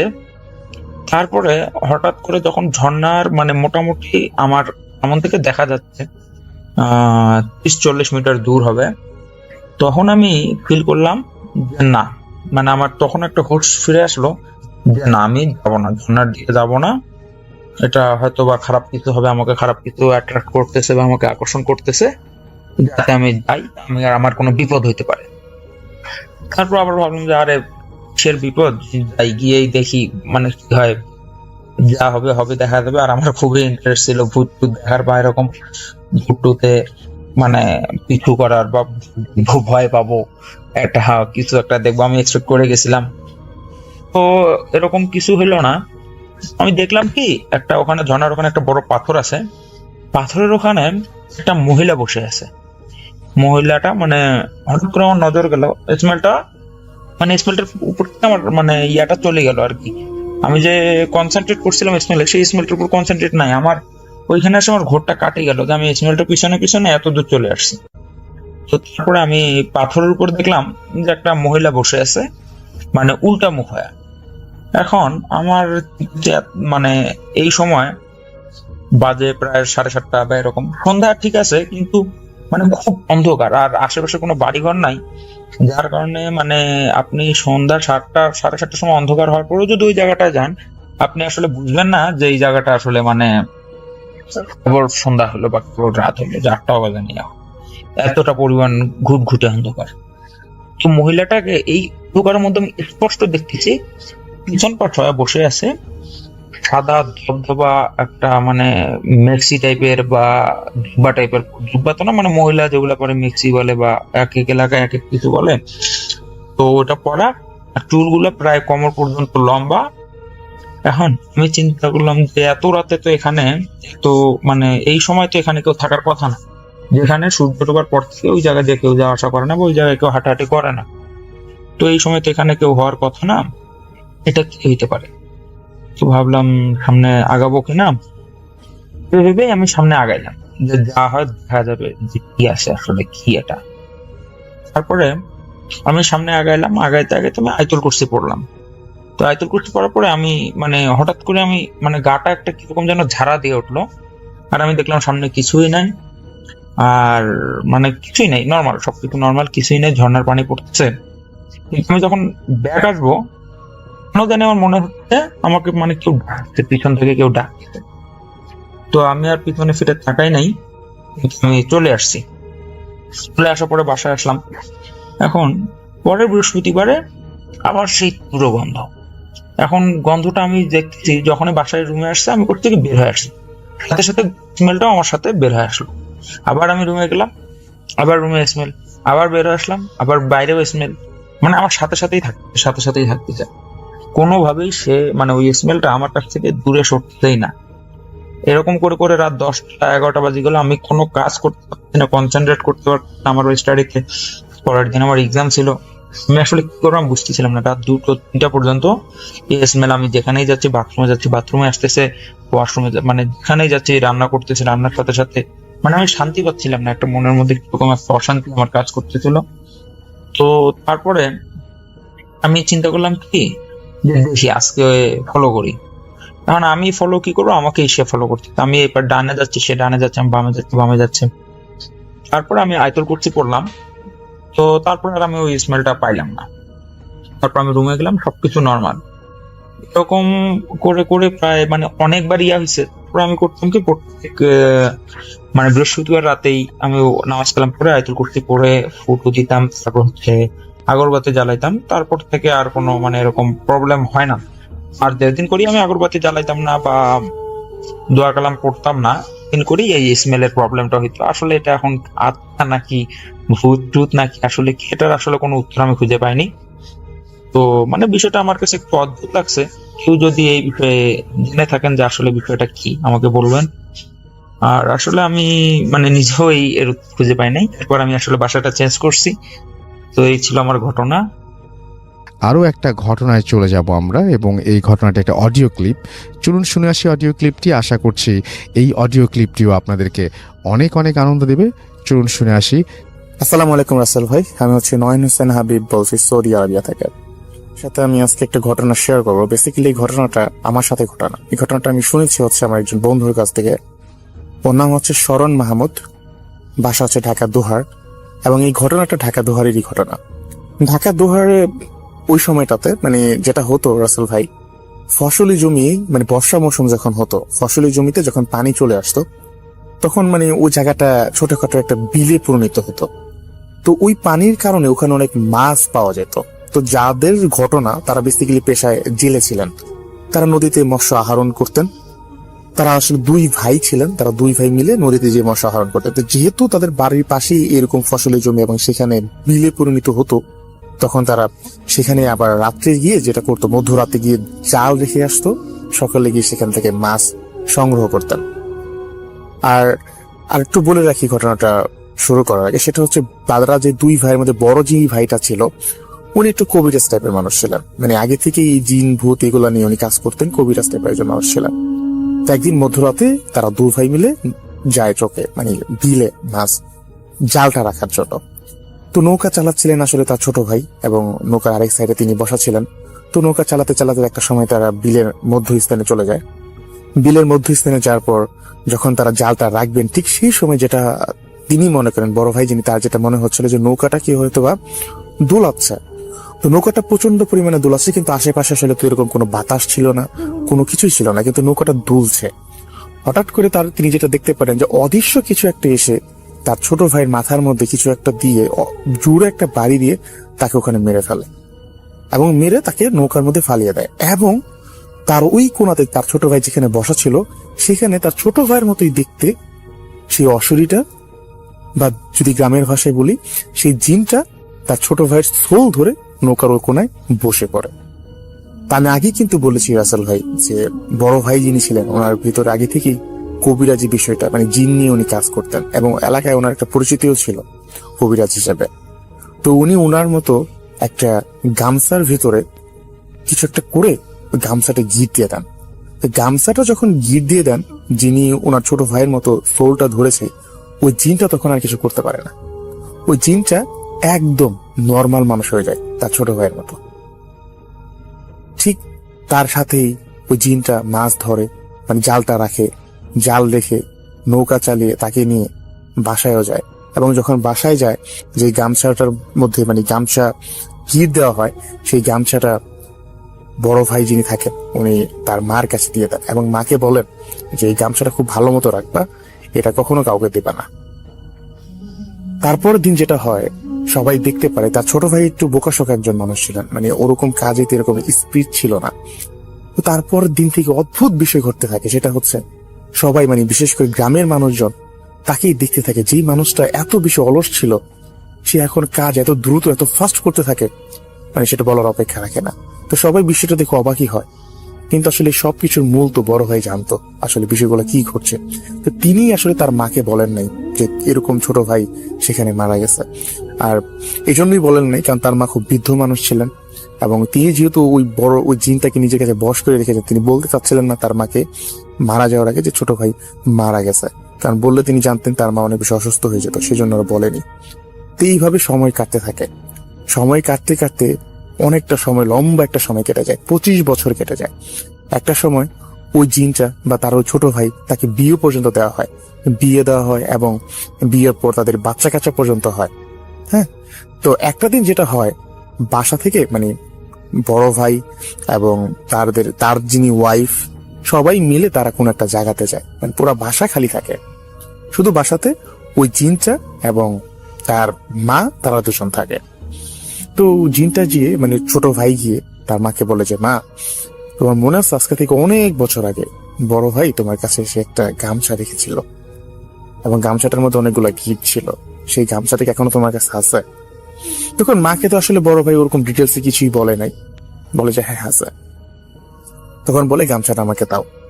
তখন মা সহজ সরল মানুষ ছিলেন, কোনো কিছু না বুঝে বা তিনি জানতেনও না বিষয়গুলো, তাকে সেই গামছাটা দেয়। তো গামছাটা যখন তিনি পান, তিনি কি করেন, এই গামছার মধ্যে যে গিটটা দেওয়া ছিল গিটটা খুলে ফেলেন। গিটটা খুলে ফেলার পরেই তখন তার মাকে বলে, মা আমি চলে যাচ্ছি।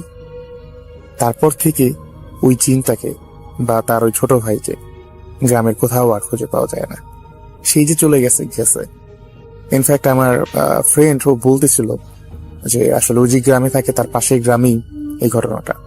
ওই বলতেছিল এখন অব্দি নাকি সেই গ্রামে ওই যে তার যে ছেলেগুলো ছিল, দুটো ছেলে, তারা নাকি এখন পর্যন্ত আছে, এবং তাদেরকে মানুষজন যারা এই ঘটনাটা জানে তাকে ভূতের বাচ্চা বলে সম্বোধন করে। রাসেল ভাই, আমি জানি না রেশমাদার এই ঘটনাটা কেমন লেগেছে, বাট ঘটনাটা আমার কাছে মানে একটু আজীব, অদ্ভুত লেগেছে। তো এই ছিল ঘটনা। সবার জন্য শুভকামনা থাকলো, সবাই ভালো থাকবেন, আর অবশ্যই যে অবস্থাটা এখন আমাদের পৃথিবী জুড়ে চলতেছে, নিরাপদে থাকবেন। রাসেল ভাই ভালো থাকবেন, আল্লাহ হাফেজ। আরও একটা ঘটনায় চলে যাব আমরা, এবং এই ঘটনাটা একটা অডিও ক্লিপ। চলুন শুনে আসি অডিও ক্লিপটি। আশা করছি এই অডিও ক্লিপটিও আপনাদেরকে অনেক অনেক আনন্দ দেবে। চলুন শুনে আসি।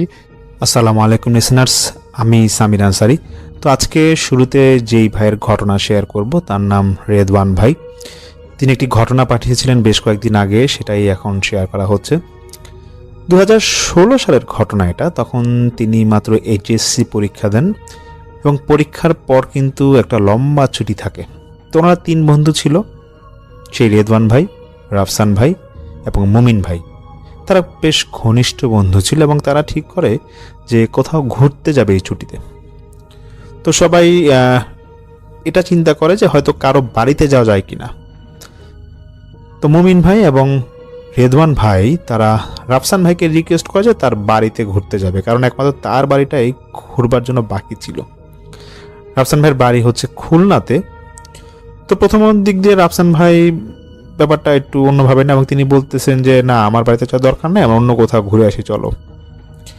তো এদিক দিয়ে মুমিন ভাই এবং রেদওয়ান ভাই এটাও ভাবে যে রাফসান ভাই তো আর্থিক দিক দিয়েও বেশ সচ্ছল এবং তার ফ্যামিলি কিন্তু খুব ভালো, ওয়েল এডুকেটেড, তো তিনি কেন তার বাড়িতে নিতে চাচ্ছেন না, বারবার জিজ্ঞাসা করে। তো রাফসান ভাই বলে যে ওনার বাড়িতে প্যারানরমাল কিছু ঘটনা আছে, এর জন্য নিতে চান না। তো মুমিন ভাই এবং রেদওয়ান ভাই তখন রাফসান ভাইকে উদ্দেশ্য করে একটু হাসাহাসি করে এবং বলতেছে না, যেটাই ঘটুক না কেন তোর বাড়িতেই যাব। তো সেই অনুযায়ী তারা সেই রাফসান ভাইয়ের বাড়ির উদ্দেশ্যে সেই খুলনায় রওনা দেয়। তো সেটা বাড়িটা ছিল শহরেই, দোতলা একটা বাড়ি। তো বাড়িটার বর্ণনা রেদওয়ান ভাই ভেবে দেয় যে এটা নিচতলায় ছিল ডাইনিং, ড্রয়িং, রান্নাঘর, 3টা বেড, পাশেই গোয়াল ঘর ছিল, আর উপরতলায় ছিল 6টা ঘর। ওরা সবাই যৌথ ফ্যামিলি থাকতো। তো উপরতলায় একবারে দক্ষিণ দিকে যে ঘরটা, সেই ঘরে ওনারা 3 জন থাকেন, মানে রাফসানের, মুমিন এবং রেদওয়ানের মধ্যে থাকার ব্যবস্থা করা হয়। তো রাতে খাবার খেয়ে ঘরে যাবার আগেই রাফসান ভাইয়ের যে চাচা আছে তিনি তাদের 3 জনকে উদ্দেশ্য করে বলতেছে, বিশেষ করে রাফসান ভাইকে উদ্দেশ্য করে বলতেছে তার 2 বন্ধুর সামনেই, যে রাফসান দেখো, রাত যেহেতু হয়ে গেছে, ঘর থেকে বের হওয়ার দরকার নেই, আর তোমরা ঘুমায় পড়ো, বেশি রাত যাইগো না। এই কথাটা বলা মাত্র রেদওয়ান ভাই রাফসান ভাই দিকে তাকাতে যাবে, এমন সময় সেই চাচার যে সন্তান ছিল সাকিব, সে রুমের মধ্যে ঢুকে যায়। তার বয়স হবে 10 কি 11 বছর। সে ঢুকে গিয়ে বলতেছে যে ফালবু আসবে, ফালবু, এটা বলেই সে একটা হাহা করে একটা হাসি দেয় এবং হাসি দিয়ে চলে যায় রুম থেকে। এবং চাচার সঙ্গে সঙ্গে বলে রাফসান ভাইকে যে তুমি এরকম দরজাটা লাগাই দাও, আর দরজা খোলার দরকার নাই। তখন রেদওয়ান ভাই রাফসান ভাইকে বলতেছে, দেখো আমরা ভাবলাম যে তোমার বাসায় আসছি এরকম বাড়িতে, একটু রাতে বেড হবো, এখন এরকম রাতে যদি আটকায় দেয় এটা আবার কেমন কথা। তো রাফসান ভাই বলতেছে, দেখো কিছু মনে করো না, সকালে আমরা ভোরবেলা এরকম ঘুরতে যাবো, যদি কোথাও ঘোরার হয়।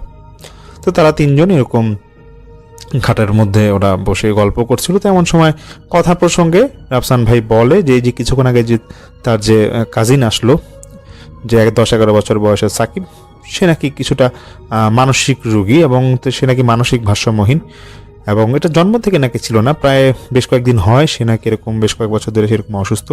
তারপর তারা এটা নিয়ে তারপর শুয়ে পড়ে।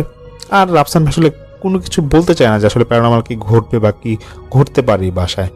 আর তার বন্ধুরাও, মানে সেই রেদওয়ান ভাই এবং মুমিন ভাই তারা জানতে চায় না। তো ওনাদের ঘুম আসছিল না, রাতে নাকি তখন প্রায় 2টার কাছাকাছি ওনারা যার যার মোবাইল নিয়ে ঘাটাঘাটি করছিল। হঠাৎ রেদন ভাই বলে যে তিনি একটা জোরে হাসির শব্দ পান, এবং হাসির শব্দ পাওয়ার পর তিনি উঠে বসেন এবং তার সাথে যে বন্ধু ছিল মমিন, সেও উঠে বসে। তখন রাফসান ভাই বলে, যার এটা আমার কাজিন হাসতেছে, ওই দুষ্টামি করে এরকম রাত জেগে থাকে। ঠিক 2 কি 3 মিনিট পর রেদন ভাই বলে যে যেটা তারপর তারা যা দেখে সেটা দেখার জন্য তারা মোটেও প্রস্তুত ছিল না। দরজা দিয়ে মনে হয় কেউ ধাক্কাধাক্কি করছে।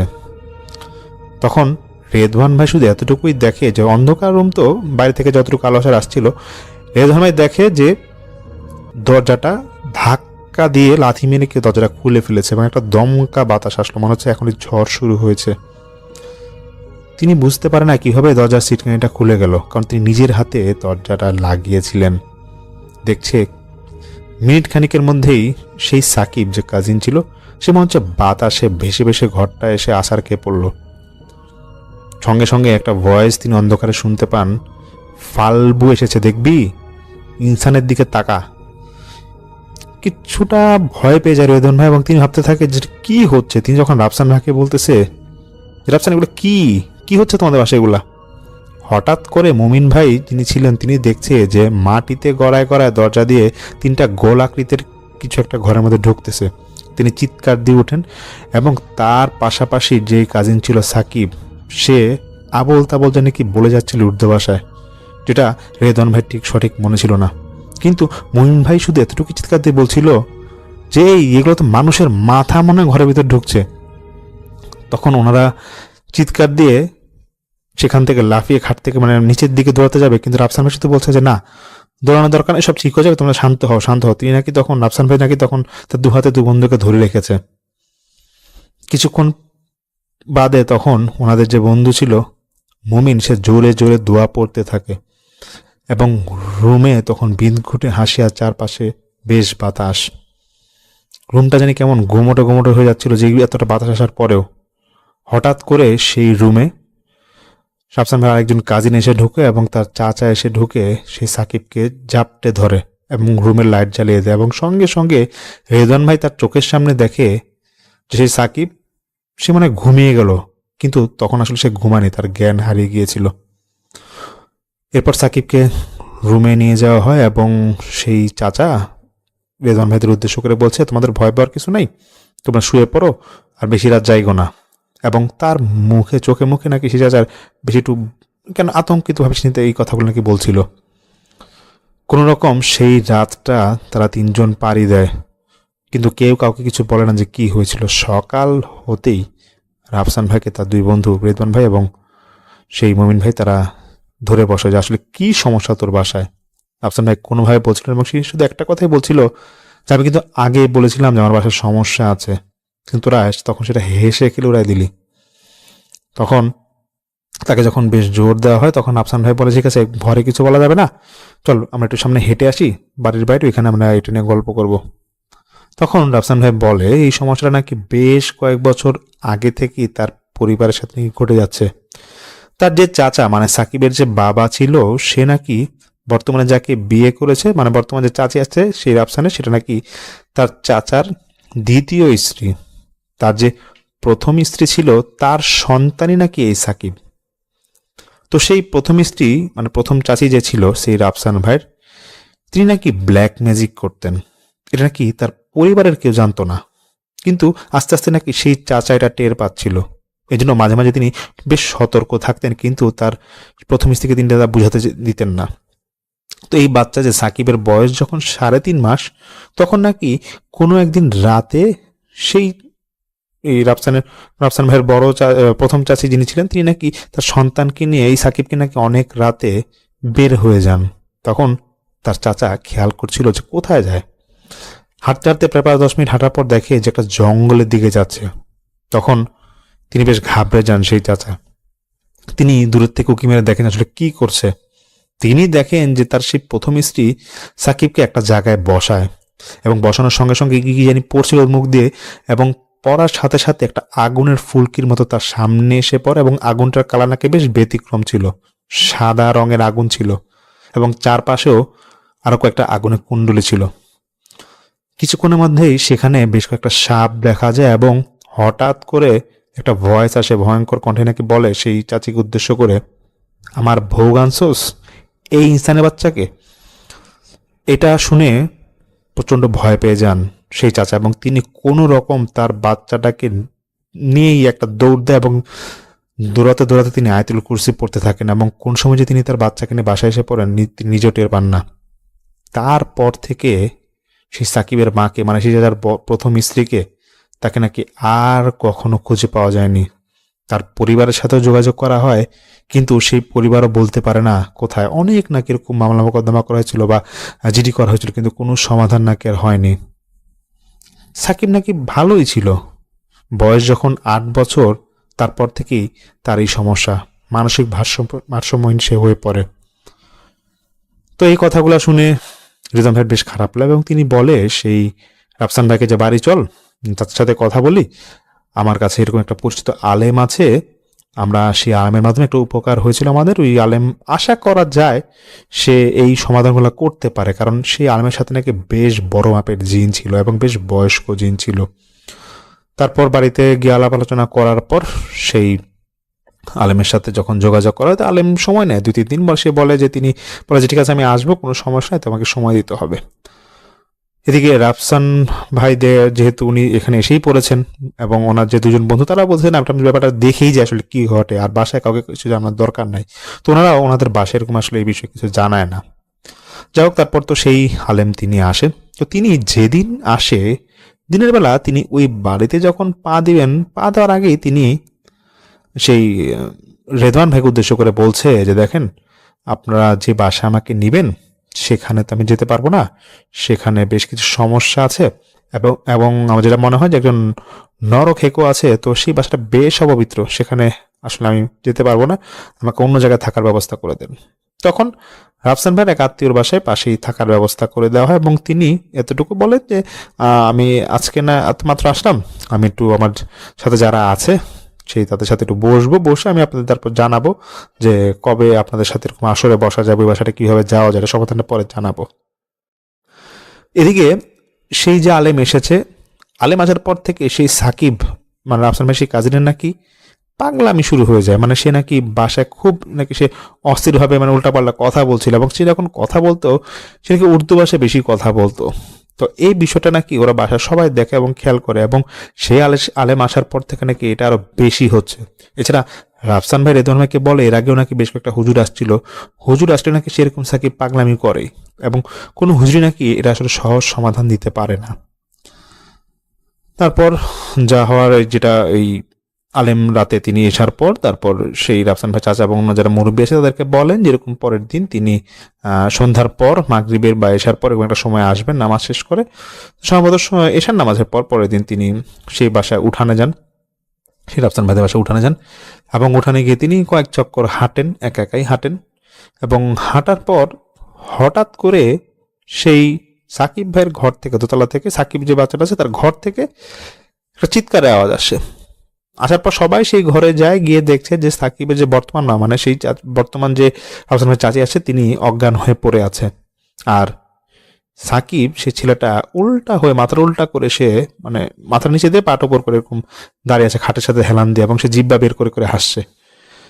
তখন ওরা বুঝে যায় যে বাড়ি যারা ছিল যে না, নিশ্চয়ই এই ছেলেটাই আসলে কিছু একটা করছে, এই কারণে হয়তো বা এই মহিলা এখানে অজ্ঞান হয়ে গিয়েছে, মানে সেই রাফসান ভাই চাচা অজ্ঞান হয়ে গিয়েছে। তো তারপর আলেম তিনি ঘরে যখন ঢুকবেন তখন তিনি পানি ছিটিয়ে, জমজমের পানি ছিটিয়ে সেই ঘরটা ঢুকেন পবিত্র করতে করতে। তারপর তিনি বলেন যে সাকিবকে ধরে বসেন এবং ধরে বসার সঙ্গেই সাকিবের তখন চোখে মুখে নাকি আতঙ্ক শুরু হয়ে যায় এবং নাকি তার হাত পা কাঁপছিল। তারপর সেই আলেম তিনি আবার উঠানে আসেন এবং সাকিবকে নিয়ে আসেন এবং সবাইকে বলে উঠানে আমি আসলে সব কাজ করবো, বাসার প্রতি কিছু করা যাবে না। তো আলেম তখন রেদওয়ানকে উদ্দেশ্য করে বলছে দেখেন, আপনার যারা ইয়াং যারা আছেন আমার কিছু কাজ করে দিতে হবে, যেভাবেই হোক 133টা প্যারেক নিয়ে আসেন আর বেশ কিছু লবণ নিয়ে আসেন।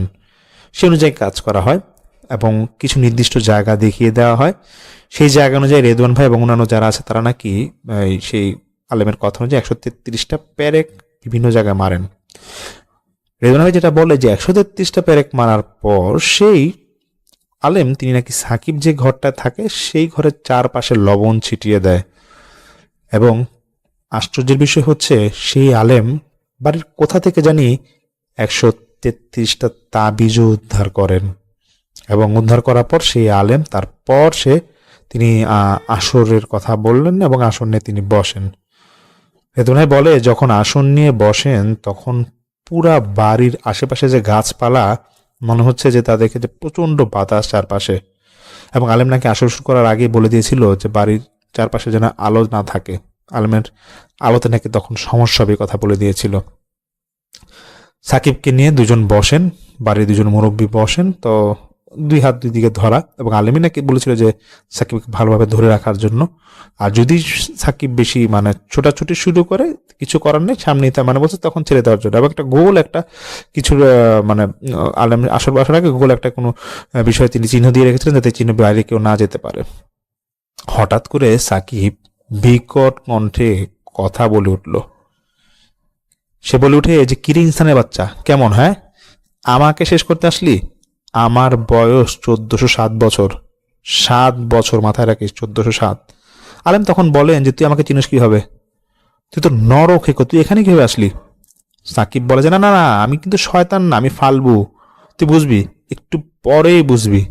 তারপর নাকি সাকিব নাকি উর্দু ভাষা আবার কি জানি বলতে থাকে। আলেম কথাগুলো স্পষ্ট বুঝে। তখন আলেম বলে যে আচ্ছা ঠিক আছে, সবই তো বললি, অপেক্ষায় থাক। রেদওয়ান ভাই তার চোখের সামনে দেখেন আলেম জোরে জোরে সূরা পড়ছিল। কিছু সূরা যখন পড়ে হঠাৎ করে চারপাশের বাতাস যা ছিল সব বন্ধ হয়ে যায়। কালো একটা অবয়ব নাকি সে যে আসরটা বসানো হয়েছিল তার আশেপাশে নাকি ঘুরতে থাকে। যারা সেখানে ভয় পাচ্ছিল, ছোট বাচ্চাদের ইয়াং বয়সে যারা কয়েকজন নাকি ভয় পেয়ে চিৎকার করছিল। তখন আলেম বলেন দেখেন ভয়ের কিছু নাই, ভয় পাবে না, সাহস রাখেন, মনের ঈমান ঠিক রাখেন, ভয় পাইলে কিন্তু আপনাদেরকে শেষ করে দিবে। সবাই তখন যারা ভয় পাচ্ছিল তারা চুপ করে বসে থাকে এবং দোয়া পড়তে থাকে। তখন আলেম বলে যে আপনি আস্তে আস্তে দোয়া পড়েন, যা করা বাকিটা আমি করছি। তো কালো অবয়ব সে একটা জায়গায় সে স্থির হয়, আলেমের পাশে সে স্থির হয়। তখন আচমকা একটা কর্কশ কণ্ঠে কেউ একজন বলে উঠে, আজ তোর কেয়ামত, দেখ আমরা কতটা শক্তিশালী। আলেম তখন ইশারা দিয়ে কিছু একটা বুঝাতে চাচ্ছিল। তখন সেই রাফসান ভাই চাচা এসে বলতে ভয়ের কিছু নাই, মনে হয় আলেম সাহেব জিন হাজির করছে। ঠিকই তখনই আলেম সাহেব হয়তো জিন হাজির করেছিল। রেদওয়ান ভাই বলে কিছুক্ষণ পর আলেম উর্দু ভাষায় কিছু একটা বলতে থাকে, সেই যে সাকিব ছিল তার সাথে কথা বলতে থাকে। রেদওয়ান ভাই এটাও বলে যে একটা বাচ্চা ছেলে কিভাবে এরকম চিৎকার করছিল তিনি নাকি দেখে বেশ অবাক হয়ে যান। তারপর বেশ কথা কাটাকাটি হয়, এতটুকু বুঝেন রেদওয়ান ভাই এবং অন্য যারা ছিল।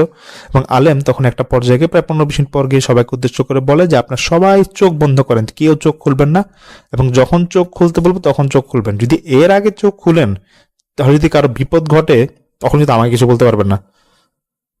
তারপর রেদওয়ান ভাই অন্য যারা ছিল তারা চোখ বন্ধ রাখে এবং অনেকক্ষণ প্রায় 15-20 মিনিট ধরে ধস্তাধস্তির আওয়াজ পায় এবং মনে হচ্ছিল যে এখানে কয়েকশো লোক মারপিট করছে, এরকম একটা আওয়াজ হচ্ছে। কিন্তু ভয়েও নাকি তখন কেউ আর চোখ খুলে না। তারপর আলেম সাহেব বলেন যে হ্যাঁ এবার আপনার চোখ খুলেন এবং বাড়ির কয়েকজনকে বলেন যে আপনার বাড়ির চারপাশে আলো জ্বালিয়ে দেন। আলো জ্বালানোর পর রেদওয়ান ভাই দেখায় যে সাকিব সে মাটিতে শুয়ে আছে, মনে হচ্ছে সে অজ্ঞান হয়ে গেছে, এবং তাকে তার রুমে নিয়ে যাওয়া হয়। এবং তারপর তার হুশ আসে। হুশ আসার পর সেই আলেম বলে যে আপনার আজকে এই বাড়িতেই সবাই থাকেন এবং আমিও থাকবো, ভয়ের কিছু নাই, যে সমস্যা এটা সমাধান হয়ে গেছে, আর কিভাবে কি হয়েছে এটা জানতে চাবেন না, আর এই বাচ্চার আসলে কোনো সমস্যা হবে না। সমস্যাটা যেটা হয়েছিল ওর যে আসল মা সে হয়তো এরকম কুফরি কালাম করতো, ওগুলোর এফেক্ট আসলে এই ছেলের উপর পড়ছে, আর এটা বিস্তারিত জানতে চায় না। আর ওই মহিলা কোথায় আছে না আছে এগুলো কিছু জানার দরকার নাই, যেটা আপনার সন্তানের জন্যই ভালো হবে, সেই রাফসান ভাই চাচাকে উদ্দেশ্য করে বলে।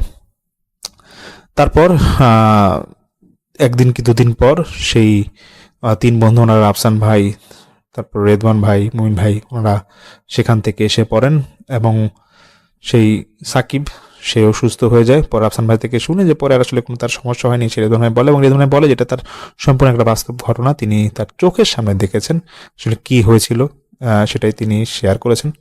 অসংখ্য ধন্যবাদ রিহান ভাইকে এরকম একটা ঘটনা শেয়ার করবার জন্য।